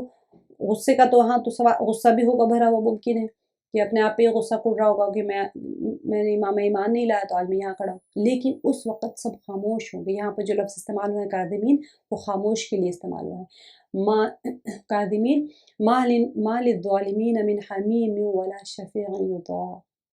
ظالموں کا نہ کوئی دلی دوست ہوگا، ما للظالمین، نہیں ہوگا ظالموں کا، من حمیم ولا شفیع، تو حمیم یہاں پر کوئی سفارشی بھی نہیں ہوگا، اور نہ اس کو کوئی دلی دوست ہوگا اور نہ کوئی سفارشی ہوگا۔ حمیم دلی دوست کے لیے، ولا شفیع، نہ کوئی اس کا سفارش ہوگا۔ یطاع یہاں پر جس کی بات مانی جائے، مجہول کا صیغہ ہے اطاعت سے، یطاع سے مراد اس کی کسی کی بھی بات نہیں مانی جائے گی، اس کا ویسے ہی کوئی دوست نہیں ہوگا۔ دوست کیا کرتا ہے انسان کو، تھوڑا سا پریشان رہا نا، تھوڑا سا دوست اس کو تھپکی دیتا ہے، ہم بھی پریشان ہوتے ہیں تو کسی کے ساتھ شیئر کر لیتے ہیں تاکہ ہمیں تھوڑی سی ہمت افزائی ہو جائے، وہاں کچھ نہیں ہوگا کافروں کے لیے، انکار کرنے والوں کے لیے۔ اور یہ پیچھے آیت میں کس کے بارے میں چل رہا ہے؟ الیوم تجزا نفس کل نفس، جو جنہوں نے ظلم کیا جنہوں نے جو کمایا اس کو وہ مل جائے گا، کسی کے اوپر ظلم نہیں کیا جائے گا، اللہ تعالیٰ جلد ہی حساب لینے والے ہیں۔ اور ڈرا دیجئے ان کو کس چیز کے، ہر کسی کو اس چیز آنے والی قیامت کے دن کے بارے میں جبکہ حلق دل اس کے منہ میں آ رہے ہوں گے اور سب خاموش ہوں گے۔ اور ظالموں کے لیے، اب دیکھیے ظالموں کا نہ کوئی دلی دوست، ظالم میں نے آپ کو بتایا ظلم کرنے والے، اگر ہم مومنین ظلم کر رہے ہیں تو ہم بھی ظالم ہیں۔ سب سے بڑا ظلم عظیم کفر ہے، شرک ہے، تو جس نے کفر شرک کیا اس کے لیے بھی، اور جس نے گناہ کیا ظلم کیا اس کے لیے بھی، نہ اس کا کوئی نہ دلی دوست ہوگا اور نہ کوئی سفارشی ہوگا جس کی بات مانی جائے گی۔ یعلم خائنۃ الاعین وما تخفی الصدور، وہ آنکھوں کی خیانت کو اور سینوں کی سینوں کی پوشیدہ باتوں کو خوب جانتا ہے۔ دیکھیے یہ بھی ایک عجیب مطلب وہ ہوگا کہ انسان نا اس وقت میں کنکھیوں سے دیکھ رہا ہوگا۔ آپ کو پتہ ہے کسی کے سامنے آپ کھڑے ہو بہت رعب دار اور آپ کو پتہ ہے آپ کے گناہ، تو پھر کیا ہوتا ہے، وہ آپ مطلب سارے عیوب کسی کو پتہ چل گئے جو آپ چھپانا چاہتے تھے، اب وہاں سر نیچے کر کے بیٹھے تھے، لیکن ڈر کی وجہ سے سر نیچے ہوتا ہے، لیکن خوف ہوتا ہے کہ پتہ نہیں عذاب میری طرف نہ آ جائے، تو کنکھیوں سے دیکھ رہا ہوتا ہے انسان۔ بہت ہی عجیب کیفیت یہ آیت کے اندر ہے کہ یا علمو، اللہ تعالیٰ وہ آنکھوں کی خیانت کو اور سینوں کے پوشیدہ باتوں کو بھی خوب جانتا ہے۔ یہاں پر دنیا آخرت کے اعتبار سے، اچھا دنیا کے اعتبار سے اگر ہم لے لیں گے اس کو طرح، تو کیا ہوگا، چھوٹی یا بڑی، باریک یا موٹی، اعلیٰ مرتبے کی ہو یا چھوٹے مرتبے کی ہو، ہر چیز کے بارے میں اللہ تعالیٰ جانتے ہیں۔ اس لیے انسان کو چاہیے کہ جب اس کے علم اور احاطے کا یہ حال ہے، اللہ تعالیٰ ہر چیز کو جاننے والے، اللہ تعالیٰ ہر چیز کو گھیرے ہوئے ہیں، تو پھر کیا کرے وہ، تو اس کی نافرمانی سے اجتناب کرنا چاہیے، بچنا چاہیے۔ اور ایک صحیح معنوں میں کیا ہوگا، انسان اس کا خوف اپنے اندر پیدا کرے، اللہ سبحانہ و تعالیٰ ہر کام کرنے سے پہلے استحضار ہو کہ اللہ مجھے دیکھ رہے ہیں، کچھ بھی کام کس سے چھپ کے کر سکتا ہے انسان اپنے، اللہ تعالیٰ فرما رہے ہیں کہ یعلم خائنۃ الاعین وما تخفی الصدور، جو کچھ تمہارے دل میں ہے وہ بھی اللہ تعالیٰ جانتے ہیں، اس دن بھی جانتے ہیں اور دنیا میں بھی ہر وقت اللہ تعالیٰ جانتے ہیں۔ اب کوئی انسان کے دل میں گناہ کا وسوسہ آ جائے تو پھر وہ اس سے بھی اجتناب کرے، کیونکہ دل کی باتوں کو بھی اللہ تعالیٰ جانتے ہیں۔ وہ جب تک وسوسے ہے تو وسوسے رہتے ہیں، اس کا حساب نہیں ہوگا، مواخذہ نہیں ہوگا، لیکن جب آپ اس کو عمل کی شکل دے دیں گے تو پھر وہ اس کا مواخذہ ہونا، حساب کتاب شروع ہو جائے گا اس کا۔ جب وہ کوئی انسان پکا پختہ ارادہ کر لے، مثال کے طور پہ عمل میں بھی نہیں آیا، آپ کے دل میں وسوسہ آیا کہ انہوں نے مجھے ایسے کیا، میں بھی ان کو تنگ کروں گی، یہ وسوسہ ہے، آپ نے تنگ کرنے کا مضبوط ارادہ کر لیا، پلاننگ شروع کر دی، اس کے عزائم بنانا شروع کر دیے، تو پھر اب یہاں سے مواخذہ ہو سکتا ہے، چاہے ان پر عمل کرنے کا انسان کو موقع نہ ملے۔ ٹھیک ہے، آپ مر گئے، کسی کو آپ مارنا چاہتے تھے، قتل کرنا چاہتے تھے، زہر لا لیے، سب لا لیے، لیکن اس سے پہلے آپ کو موت آ گئی، لیکن آپ نے قتل کرنے کا جو منصوبہ بنا لیا، عزم کر لیا دل میں، عمل میں نہیں لائے ابھی، لیکن کر لیا، وہ مضبوط آپ کا جو عزم تھا اس کے بارے میں آپ کی پھر پکڑ ہو جائے گی۔ واللہ یقضی بالحق، اور اللہ تعالیٰ ٹھیک ٹھیک فیصلہ کر دے گا، اس کے سوا والذین یدعون، واللہ یقضی بالحق والذین یدعون من دونہ لا یقضون بشیء ان اللہ هو السمیع البصیر۔ اب یہ لوگ جو بتوں کی پرستش کرتے تھے یا شرک کرتے، کچھ بھی کرتے، اللہ تعالیٰ یہاں پر ترجمہ دیکھ لیجیے کہ اللہ تعالیٰ ٹھیک ٹھیک فیصلہ کر دے گا۔ واللہ یقضی، قضا یقضی فیصلہ کرنے کو کہتے ہیں، ٹھیک ٹھیک فیصلہ کر دے گا۔ اس کے سوا جنہیں یہ لوگ، والذین، اور وہ لوگوں کے سوا، یدعون جو بلاتے ہیں، من دونہ اللہ تعالیٰ کے سوا جس کو یہ لوگ بلاتے ہیں، وہ کچھ نہیں کر سکتے، لا یقضون بشیء، تو وہ کسی چیز کا بھی فیصلہ نہیں کر سکتے۔ ان اللہ هو السمیع البصیر، بے شک اللہ تعالیٰ خوب سنتا ہے، خوب دیکھتا ہے، دیکھنے سننے کا جو ہے۔ اب دیکھیے یہاں پر کسی چیز کا علم ہے، اب فیصلہ کرنے کے لیے دو چیزیں چاہیے نا آپ کو، ایک تو آپ کو قدرت چاہیے، ایک سب سے پہلے تو علم چاہیے، اور دوسری چیز قدرت چاہیے۔ آپ کو علم ہے لیکن آپ قدرت نہیں ہے کسی کو سزا دینے کی، تو کیا کریں گے، آپ کو پتہ ہے اسے چوری کی، لیکن آپ کے پاس پاور نہیں ہے کہ اس کو سزا دے، تو آپ چپ بیٹھے گی۔ اگر آپ کے پاس قدرت ہے اس کو سزا دے سکتے ہیں، لیکن آپ کو پتہ ہی کوئی نہیں کہ قاتل کون ہے، تو پھر آپ کیسے سزا دے سکتے ہیں؟ تو دونوں، کسی کو فیصلہ کرنے یا کسی کو سزا دینے کے لیے دونوں چیزوں کا اختیار ہونا ضروری ہے، کہ اس کو علم بھی ہونا چاہیے اور قدرت بھی ہونی چاہیے۔ تو اللہ سبحانہ و تعالیٰ یہاں پر یہی چیز بتا رہا ہے، ان اللہ هو السمیع البصیر، کہ وہ سننے والے ہیں، وہ دیکھنے والے ہیں۔ تو اللہ سبحانہ و تعالیٰ کے پاس میں اتنا مضبوط علم ہے کہ اللہ سبحانہ و تعالیٰ ہر چیز کو حق کے ساتھ میں فیصلہ فرما دیں گے، اور اسے کسی کا خوف ہوگا نہ کسی سے وہ اتباع کرنا ہوگا۔ اللہ سبحانہ و تعالیٰ تو کسی کے مطیع تو نہیں ہے، کسی کی اطاعت کرنا تو نہیں ہے، اللہ تعالیٰ خود فیصلے فرمانے والے ہیں۔ اولم یسیروا فی الارض، اب یہاں پر یہی چیز کی طرف بتایا جا رہا ہے کہ مشرکین مکہ کو بتایا جا رہا ہے کہ تم اپنے آپ کو کیا پاورفل سمجھ رہے ہو کیا؟ دیکھو پیچھے کیا ہوا تھا، اولم یسیروا فی الارض، کیا یہ لوگ زمین پہ چلے پھرے نہیں تھے کہ دیکھتے، کیا دیکھتے، فینظروا کیف کان عاقبۃ الذین کانوا من قبلہم، کہ تم سے پہلے لوگوں کا کیا حال ہوا تھا، دیکھتے دیکھتے کہ جو لوگ ان سے پہلے تھے ان کا نتیجہ کیسا ان کے ساتھ میں کیا ہوا تھا، کانہم اشد منہم قوۃ وآثارا فی الارض فاخذہم اللہ بذنوبہم، اب یہ لوگ مکے والوں کے پاس تو کچھ بھی نہیں ہے، اللہ سبحانہ وتعالیٰ فرما رہے ہیں وہ باعتبار قوت اور طاقت کے اور باعتبار زمین میں اپنی یادگاروں کے ان سے بہت زیادہ تھے، یعنی کہ آثار کہتے ہیں کہ اپنی زمین میں اپنے پیچھے کوئی محل بنا کے چھوڑ کے چلے گئے، جیسے عاد و سمود تھے، بڑے طاقتور تھے، پہاڑوں میں محلات بنا کے چلے گئے، تم نے کہاں بنایا؟ ریتی کے گھر تم رہتے ہو، تمہارے تو چھوٹے چھوٹے گھر ہیں، تمہارے پاس کیا پاور ہے؟ نہ تمہارے پاس قوت ہے، اور وہ پچھلی قومیں تو بہت طاقتور تھی باعتبار قوت اور طاقت کے اور باعتبار زمین میں اپنی یادگاروں کے، اب زمین میں کوئی چیز بنانے کے لیے دیکھیں فی الارض آثارا فی الارض، زمین میں اپنی یادگار بنانے کے وہ ان کے پاس بہت قوت، جسمانی قوت بھی تھی، پاور بھی تھا، سب کچھ ہے، تمہارے پاس تو کچھ بھی نہیں ہے، پھر کیا ہوا؟ لیکن انہوں نے سرکشی کی تو کیا ہوا؟ فاخذہم اللہ بذنوبہم، پس اللہ نے انہیں ان کے گناہوں پر پکڑ لیا، وما کان لہم من اللہ من واق، اور کوئی نہ ہوا جو انہیں اللہ کے عذاب سے بچا لیتا، ذلك بأنهم كانت تأتيهم رسلهم بالبينات فكفروا فأخذهم الله إنه قوي شديد العقاب، اب یہ اس وجہ سے کہ ان کے پاس میں ان کے پیغمبر معجزے لے کر آتے تھے، ذالکم کیوں ہوا تھا یہ، بأنہم اس وجہ سے کہ بے شک وہ کانت تأتیہم برسلہم، آئے ان کے پاس میں، تأتیہم رسلہم ان کے رسول، بالبینات میں نے آپ کو بتایا تھا، تائی کے ساتھ میں اگر با کا صلہ آ جائے تو لانے کے معنی آتے ہیں، کانت تأتیہم رسلہم بالبیناتی تو نشانیاں لے کر آئے ان کے پاس میں، فکفروا تو انہوں نے کیا کیا، تو وہ انکار کر دیتے تھے، فأخذہم اللہ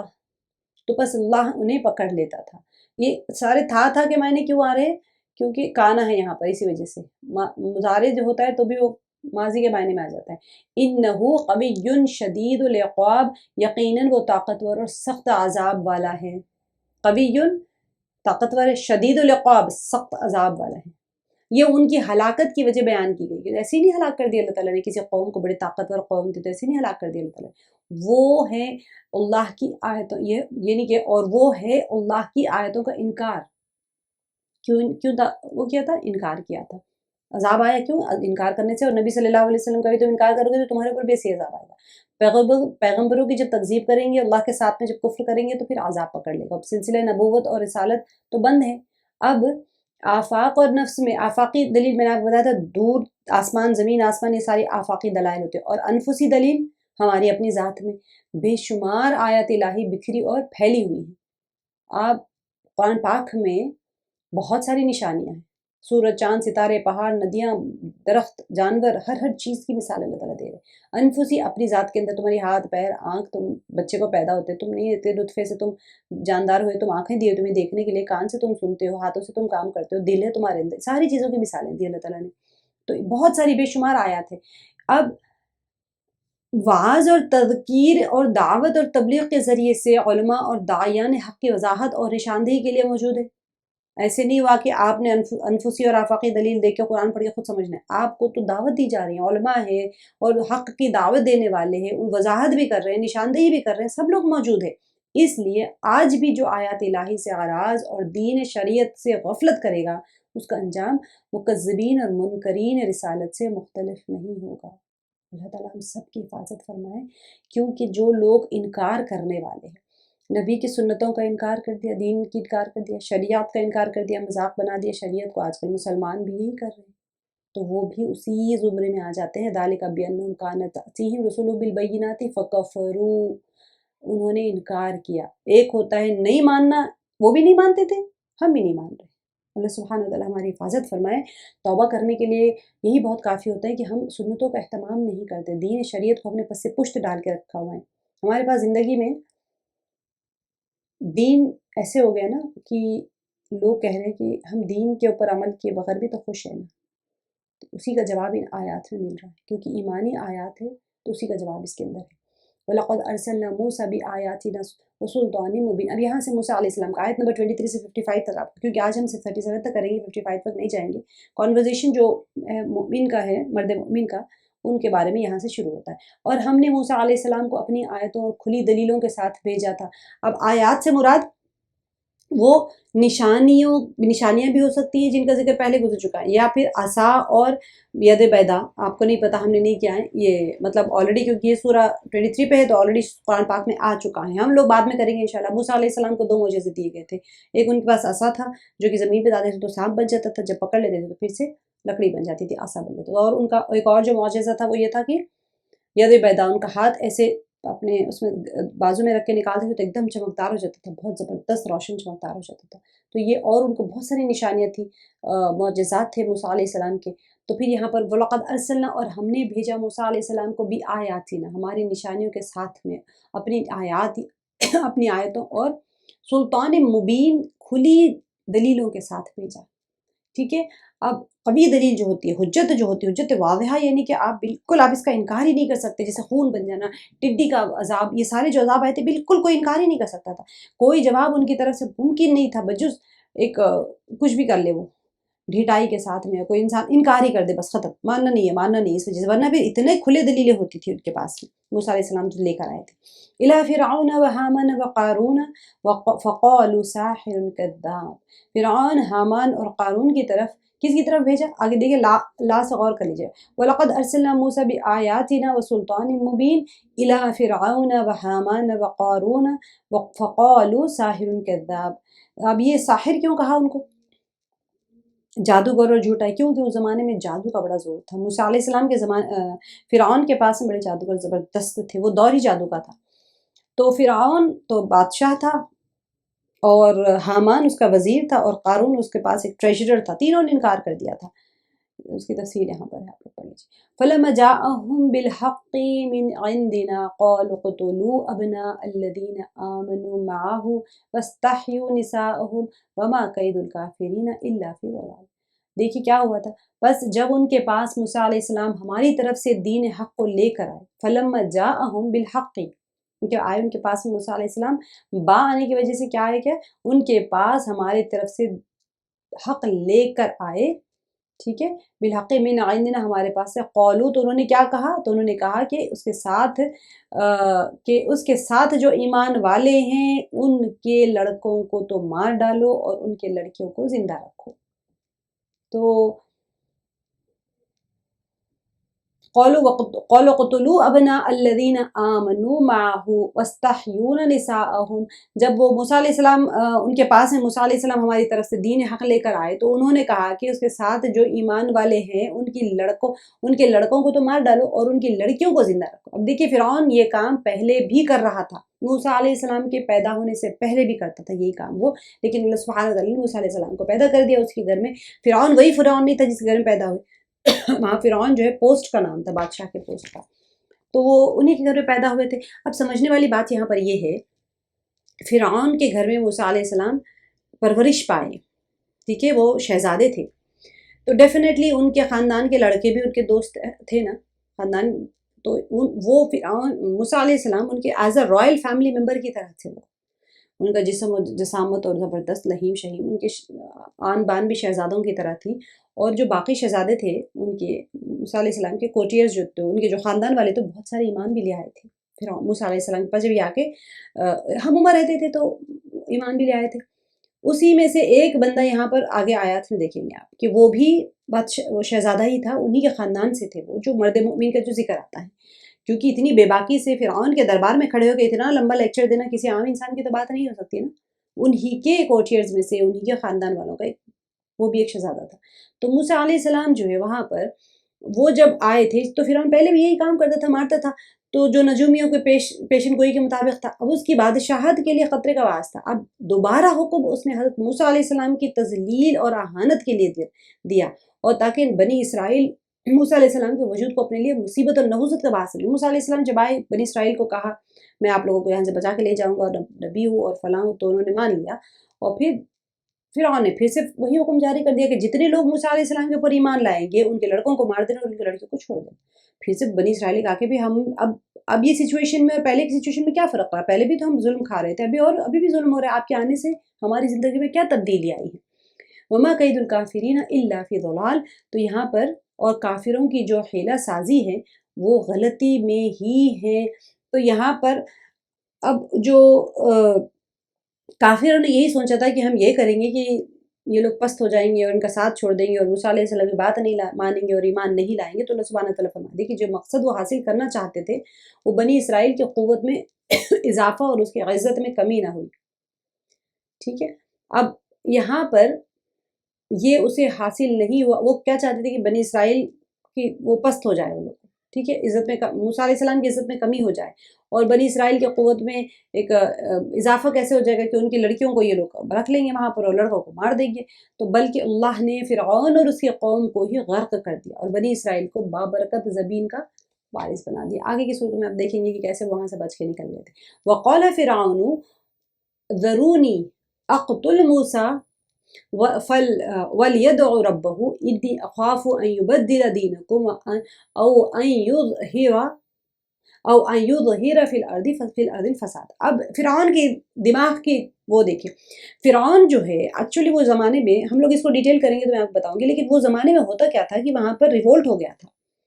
اب بعض لوگ بدماشیاں کرتے رہتے تھے پیچھے سے.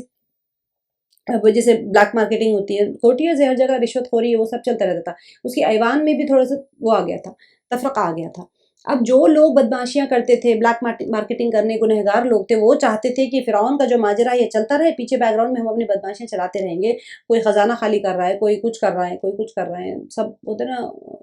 کورٹیئرز میں بدماش لوگ بھی ہوتے ہیں، دھوکے باز بھی لوگ ہوتے ہیں. تو بادشاہ کے خزانے خالی کر رہے ہوتے ہیں، کوئی زراعت میں سے نقصان کر رہا ہوتا ہے، کوئی کچھ کر رہا ہوتا ہے. تو وہ لوگ کا منشا یہ ہوتا تھا کہ چلو موسیٰ علیہ السلام آ گئے، کچھ نہ کچھ ایشو چلتا رہے اور یہ لوگ اسی طرح بزی رہے.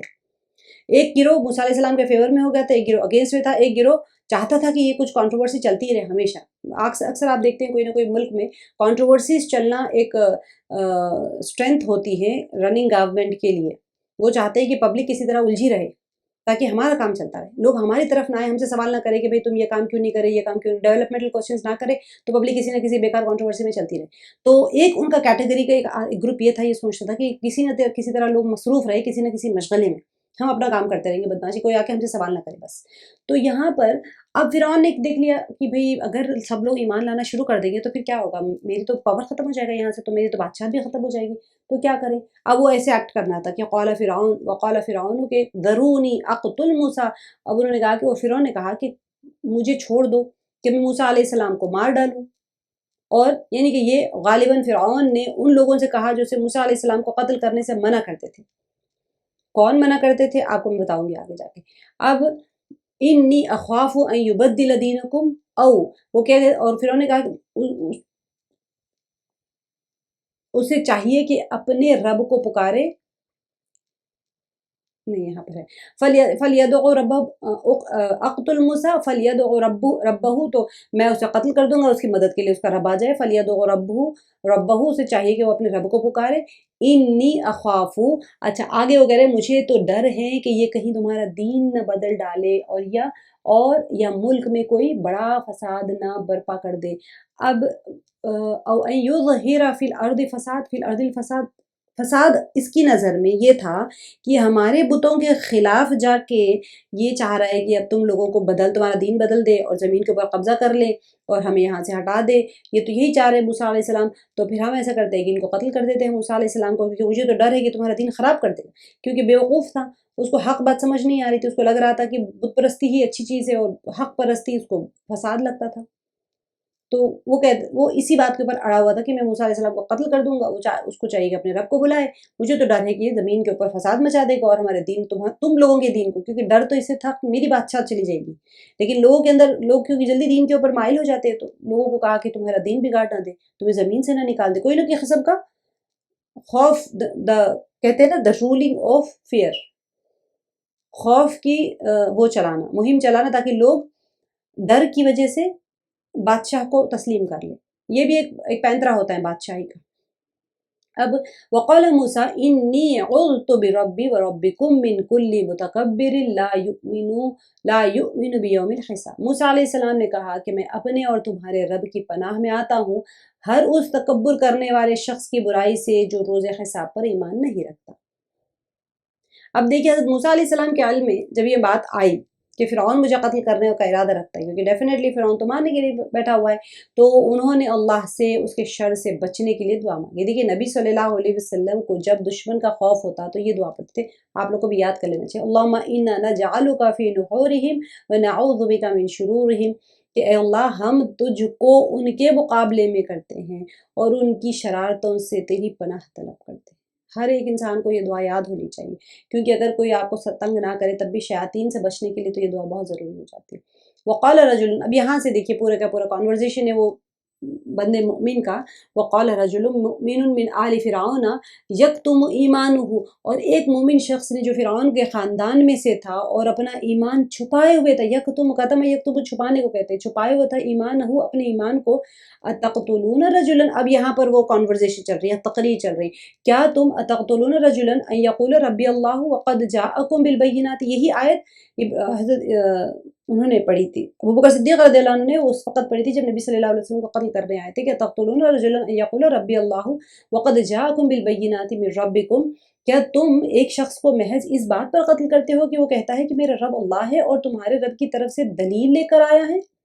وَإِن يَكُ كَاذِبًا فَعَلَيْهِ كَذِبُهُ، اگر وہ جھوٹا ہو تو اس کا جھوٹ اسی پر ہے، وَإِن يَكُ صَادِقًا يُصِبْكُم بَعْضُ الَّذِي يَعِدُكُم، اور اگر وہ سچا ہے تو پھر جس عذاب کا وہ تم سے وعدہ کر رہا ہے اس میں سے کچھ نہ کچھ تو تم پر آ پڑے گا، کیونکہ اگر وہ واقعی میں اللہ کا نبی ہے تو پھر عذاب آئے گا، جیسے پچھلی قوموں کے اوپر آیا تھا، ان اللہ لا یہدی من هو مسرف کذاب، یہاں پر اللہ تعالیٰ اس کی رہبری نہیں کرتا جو حد سے گزر جانے والا اور جھوٹ بولنے والا ہو۔ تو یہاں پر اس کی تشریح میں آپ کو یہ بتا دوں گی کہ مرد مومن کا یہاں سے کانورزیشن ایک تقریر شروع ہو گئی، اب وہ چاہتے ہیں کہ موسیٰ علیہ السلام کو ڈیفینڈ کرے، تو انہوں نے 2 3 4 قسم کی دلیلیں دے دی کہ تم ایسے انسان کو قتل کرنا چاہتے ہو جو کہتا ہے کہ اللہ ایک ہے اور اللہ کی طرف سے نشانیاں بھی لے کے آیا ہے، اور ان یکو کاذبن، اگر وہ جھوٹ بول رہے ہیں ٹھیک ہے تو ان کا گناہ ان کے سر پہ ہے، اگر وہ سچ بول رہے ہیں تو پھر دیکھو تم لوگ آگاہ رہو، ہمارے پاس تو پاور ہے ہمارے، اگر وہ آ کے یوں نہ ہو کہ اللہ کا عذاب ہمیں پکڑ لے، جیسے پچھلے قومی لوگ مانتے تھے نا، پچھلے قوموں کے اوپر بھی عذاب آیا تھا، تو ایسا نہ ہو کہ اللہ کا عذاب ہمیں پکڑ لے، ٹھیک ہے۔ اب آگے دیکھیے آیت میں کہ یا قومی لک، اب دوسرا کانورزیشن، دوسری دلیل دے رہے ہیں، یا قومی، پیچھے تو 3 دلیلیں دے دی، اب چوتھی دلیل، یا قومی لکم الملک اليوم ظاہرین فی الارض، اے میرے قوم کے لوگوں آج تو بادشاہت تمہاری ہے کہ زمین پر تم غالب ہو، ٹھیک ہے، ظاہرین فی الارض فمن ینصرنا من بأس اللہ ان جاءنا، اب ڈرا رہے ہیں، فمن ینصرنا، اب بتاؤ اگر اللہ کا عذاب ہم پر آ گیا تو کون ہماری مدد کرے گا؟ کب کہے گا بندہ، اب آپ بہت بڑے محل میں رہ رہے ہیں تو آپ کے پاس کچھ ہے تو یہ لاس ہوگا نا، آپ کے پاس کچھ نہیں ہے تو پھر کیا نقصان ہوگا آپ کا؟ تو اب ان کے پاس تو سارا کچھ ہے، محلات ہے، مال دولت ہے، سب کچھ ہے، تو وہ اس پوائنٹ کو بھی پہلے تو تھوڑا آخرت سے ڈرا دیا، اب دنیا کے اعتبار سے ڈرا رہے کہ اگر اللہ کا عذاب آ جائے، فَمَن يَنصُرُنَا مِن بَأْسِ اللَّهِ إِن جَاءَنَا، اگر آ جائے تو، قَالَ فِرْعَوْنُ مَا أُرِيكُمْ إِلَّا مَا أَرَىٰ وَمَا أَهْدِيكُمْ إِلَّا سَبِيلَ الرَّشَادِ، جیسے لوگوں کا دل تھوڑا نرم ہونے لگا نا، فرعون نے دیکھا کہ ارے یار یہ تو سب لوگ مان ہی لے رہے ہیں، تو فرعون نے پھر پینترا بدل دیا، فرعون بولا کہ میں تو تمہیں وہی رائے دے رہا ہوں جو خود دیکھ رہا ہوں، اور میں تو تمہیں بھلائی کی راہ ہی بتلا رہا ہوں۔ اب دیکھیے فرعون نے اپنے دنیاوی جاہ و جلال کی بنیاد پر جھوٹ بولا اور کہا کہ میں کچھ دیکھ رہا ہوں، اس کو بھی تو کچھ دکھانا ہے نا، بھی موسیٰ علیہ السلام کے پاس سب کچھ ہے کیا، میرے پاس بھی تو کچھ ہے، میں بھی تو کچھ دیکھ رہا ہوں، تمہیں بتلا رہا ہوں اور میری بتلائی ہوئی راہ ہی صحیح ہے، حالانکہ ایسا نہیں تھا۔ اب فرعون کو کچھ نہ کچھ تو ڈیفینڈ کرنا تھا نا، وہ تو مرد مومن، تو ان کی ایسی تقریر تھی کہ سب سکتے میں آ گئے اور سب غور کرنے لگے کہ ہاں بھائی یہ بولنے والے تو صحیح بول رہے ہیں، اگر اللہ کا عذاب آ جائے گا تو ہم کیا کریں گے، اللہ کے عذاب سے ہمیں کون بچا سکتا ہے، کیونکہ وہ بھی تو مانتے تھے نا۔ تو فرعون نے کہا نہیں نہیں، میں تمہیں غلط راستے کی طرف نہیں لے جا رہا ہوں، میں جو دیکھ رہا ہوں میں وہ بول رہا ہوں اور میں سچ ہوں۔ وقال الذی آمن، تو اس مؤمن نے کہا اے میری قوم، یا قومی انی اخاف علیکم مثل یوم الاحزاب، مجھے تو اندیشہ ہے کہ تم پر بھی ویسا ہی یعنی کہ ویسا ہی روز یعنی کہ بد عذاب نہ آئے جو اور امتوں پر آیا تھا۔ احزاب کا میں آپ کو انشاءاللہ بعد میں ڈیٹیل کروں گی، جو بتاؤں گی کون سی قومیں اس احزاب کے گروپ میں آ جاتی ہیں۔ تو اس اب یہاں پر تو مرد مومن نے، فرعون نے وہاں پر جیسے کانورزیشن چل رہا ہے تو اس نے کہا کہ نہیں نہیں دیکھو میں تو تمہیں ڈرا رہا ہوں اللہ کے عذاب سے، مثل داب قوم نوح وعاد وثمود والذین من بعدهم وما اللہ یرید ظلما للعباد، جیسے امت نوح اور عاد اور ثمود اور ان کے بعد والوں کے حال ہوا ہے، اللہ اپنے بندوں پر کسی طرح کا ظلم کرنا نہیں چاہتا۔ تو مرد مومن کا یہی کانورزیشن چل رہا ہے کہ دیکھو پہلی قوموں کے اوپر بھی عذاب آ گیا، مجھے تو ڈر ہے کہ ہمیں بھی ایسا عذاب نہ آ کے پکڑ لے۔ اور انہوں نے کہا کہ وَيَا قَوْمِ إِنِّي أَخَافُ عَلَيْكُمْ يَوْمَ التَّنَادِ، اور مجھے تم پر ہانک پکار کے دن کا بھی ڈر ہے۔ تناد کے معنی ایک دوسرے کو پکارنا ہے۔ قیامت کو یوم تناد اس لیے کہا جاتا ہے کہ اس دن ایک دوسرے کو پکاریں گے، اہل جنت اہل نار کو اور اہل نار اہل جنت کو ندائیں دیں گے۔ سورہ اعراف میں آپ لوگ پڑھیں گے کہ کیسے کون کس کو کہاں سے پکارے گا۔ بعض کہتے ہیں کہ میزان کے پاس ایک فرشتہ ہوگا جس کی نیکیوں کا پلڑا ہلکا ہوگا، اس کی بدبختی کا یہ فرشتہ چیخ کر اعلان کرے گا کہ بعض کہتے ہیں کہ عملوں کے مطابق لوگوں کو پکارا جائے گا، جیسے اہل جنت کو اے جنتی ہو اور اہل جہنم کو اے جہنمی ہو۔ اب یہ چیز جو ہے تو یوم تناد کیوں کہا کہ اور مجھے تم پر ہانک پکار کے دن کا بھی ڈر ہے، تو اس دن حساب کتاب میں کیا کریں گے؟ وَلَقَدْ جَاءَكُمْ يُوسُفُ مِنْ قَبْلُ بِالْبَيِّنَاتِ فَمَا زِلْتُمْ بِهِ فِي شَكٍّ مِّمَّا جَاءَكُمْ بِهِ، اور اس سے پہلے تمہارے پاس حضرت یوسف علیہ السلام دلیلیں لے کر آئے، پھر بھی تم ان کی لائی ہوئی دلیل میں شک شبے ہی کرتے رہے۔ یہ یوسف علیہ السلام کیونکہ فرعون یہاں پر آئے تھے، میں نے آپ کو پہلے ہی بتایا تھا یوسف علیہ السلام کے واقعے میں کہ وہ کنعان سے مصر کیسے پہنچے تھے، تو اسی چیز کے، لیکن تم ان پر بھی ایمان نہیں لائے اور ان کی دعوت میں شک و شبہ ہی کرتے رہے۔ مما جاءکم بھی یعنی جو چیز بھی وہ لے کے آئے تھے اس پہ تم نہیں لائے تھے۔ حتی اذا ہلک قلتم لن یبعث اللہ من بعدہ رسولا، یہاں تک کہ جب ان کی وفات ہو گئی تو کہنے لگے کہ ان کے بعد تو اللہ کسی رسول کو بھیجے گا ہی نہیں۔ تو یعنی کہ تمہارا شیوا کہ ہر پیغمبر کی تکذیب اور مخالفت ہی رہا ہے، اس لیے سمجھتے تھے کہ اب کوئی رسول ہی نہیں آئے گا، یا یہ مطلب ہے کہ رسول کا آنا یا نہ آنا تمہارے لیے برابر ہے، یا یہ مطلب بھی ہو سکتا ہے کہ اب ایسا باعظمت انسان کہاں پیدا ہو سکتا ہے جو رسالت سے سرفراز ہو۔ گویا کہ یہاں پر حضرت یوسف علیہ السلام کی عظمت کا اعتراف تھا۔ کیوں؟ میں آپ کو بتاؤں گی ابھی، ہاں مطلب ڈیٹیل میں نے آپ کو اس کے سارا پس منظر بتایا تھا کہ یوسف علیہ السلام کا کنعان سے یہاں آنا، پھر کس طرح سے یوسف علیہ السلام کو فالو کرتے تھے، ان کے انتقال کے بعد میں پھر قبطیوں کا کیا، بنی اسرائیل جو تھے ان کو قبطی کہتے تھے اور وہ یہ کنعانی تھے، تو ان لوگوں کا کیا حال کیا تھا قبطیوں نے، تو یہ کنعان کے تھے، غلام بنا لیا، یہ ساری پروسیجر یوسف علیہ السلام کے ساتھ کنیکٹڈ ہے۔ تو وہی چیز مرد مومن یہاں پر بتا رہے ہیں، حتی اذا ہلک قلتم لن یبعث اللہ من بعدہ رسولا کذلک یضل اللہ من هو مسرف مرتاب، اسی طرح اللہ گمراہ کرتا ہے ہر اس شخص کو جو حد سے بڑھ جانے والا، شک و شبہ کرنے والا ہو۔ ٹھیک ہے، اب یہاں پر الذین یجادلون فی آیات اللہ بغیر سلطان اتاہم، اب دیکھیے جو بغیر کسی سند کے جو ان کے پاس آئی ہو اللہ کی آیتوں میں جھگڑتے ہیں۔ پیچھے کے ساتھ میں اس کا کنٹینیوشن چل رہا ہے کہ مصرفوں کے بڑے جو حد سے بڑھ جانے والا، شک و شبہ کرنے والا ہو، جو بغیر کسی سند کے جو ان کے پاس آئی ہو اللہ کی آیتوں میں جھگڑتے ہیں۔ کبر مقتا عند اللہ وعند الذین آمنوا، اللہ کے نزدیک اور مومنوں کے نزدیک یہ تو بہت بڑی ناراضگی کی چیز ہے، یا مقتن آپ نے پیچھے کر لیا کہ غصے کی یا ناراضگی کی چیز ہے۔ کذالک یطبع اللہ علی کل قلب متکبر جبار، اللہ تعالیٰ اسی طرح ہر ایک مغرور سرکش کے دل پر مہر لگا دیتے ہیں۔ یعنی کہ دیکھیے جس طرح ان جو جھگڑا کرنے والوں کے دلوں پر مہر لگا دی گئی ہے، اسی طرح ہر اس شخص کے دل پر مہر لگا دی جاتی ہے جو اللہ کی آیتوں کے مقابلے میں تکبر اور سرکشی کا اظہار کرتا ہے۔ اللہ تعالیٰ نے حکم دیا ہے، نہیں مانتے ہیں، انکار کرتے رہتے ہیں، تو اللہ تعالیٰ اسی طرح ان کے دلوں پر مہر لگا دیتے ہیں۔ جو کہا گیا نا پیچھے آیات میں کہ اللہ تعالیٰ مہر لگا دیتے، تو ایسا لوگ سوچتے ہیں کہ ایسے ہی ہمارے دل پہ مہر لگے، نہیں، ایسے نہیں لگتی ہے مہر، انسان کے اپنے بدعملیوں کی وجہ سے اس کے دل پہ مہر لگا دی جاتی ہے، بار بار دعوت دی جاتی ہے، بار بار نشانیاں سامنے آتی ہے، پھر بھی وہ انکار در انکار کرتا رہتا ہے، تو پھر اس پہ مہر لگ جاتی ہے۔ وقال فرعون یا حامان ابن لی صرحا لعلی ابلغ الاسباب، فرعون نے کہا، اب یہ سارا کانورزیشن ہو گیا، فرعون نے کہا کہ اب اسے تو اپنا پاور دکھانا ہے نا، تو اس نے کہا کہ فرعون نے کہا اے حامان میرے لیے ایک بالا خانہ بنا، شاید کہ میں آسمان کے جو دروازے ہیں، آگے کی آیت میں دیکھیں، اسباب السماوات فاطلع الى الہ موسیٰ وانی لاظنہ کاذبا، ان دروازوں تک پہنچ جاؤں اور موسیٰ کے معبود کو جھانک لوں اور بے شک میں سمجھتا ہوں وہ جھوٹا ہے۔ وہاں پر کوئی رب نہیں ہے، تم ایک بڑا سا قلعہ بناؤ، میں چڑھ جاؤں گا آسمان پر اور جا کے جھانک کے دیکھوں گا تو موسیٰ کے رب کو، اور وہاں پر وہ میرا گمان ہے کہ وہ جھوٹ بول رہے ہیں، کچھ بھی نہیں ہے وہاں پر۔ وَكَذَلِكَ زُيِّنَ لِفِرْعَوْنَ سُوءُ عَمَلِهِ وَصُدَّ عَنِ السَّبِيلِ، اور اسی طرح فرعون کی بدکاریاں اسے بھلی دکھائی گئی، اور کیا ہوا، وَمَا كَيْدُ فِرْعَوْنَ إِلَّا فِي تَبَابٍ، اور راہ سے روک دیا گیا، اور فرعون کی ہر ہیلہ سازی تباہی میں ہی رہی گئی۔ اس نے کیا کیا تھا، میں اس کی تشریح آپ کو بتا دیتی ہوں، اس نے کیا کیا تھا، اپنا پاور دکھانا تھا، اس کے ڈیٹیل میں ہم کریں گے، سورہ یہاں سے ساری سوروں کو ڈیٹیل میں کرنا بہت ضروری ہے، مگر میں آپ کو ہلکی سی تشریح بتا دیتی ہوں کہ اس نے کیا کہا کہ بھئی آپ ایک کام کرو، تم ایک بڑا سا وہ بناؤ، مینارہ بناؤ، اور پھر اس کے بعد میں وہ مینارے پہ چڑھوں گا اور میں ایسے کر دوں گا، وہ کر دوں گا۔ پھر اس نے کہا کہ مجھے تو،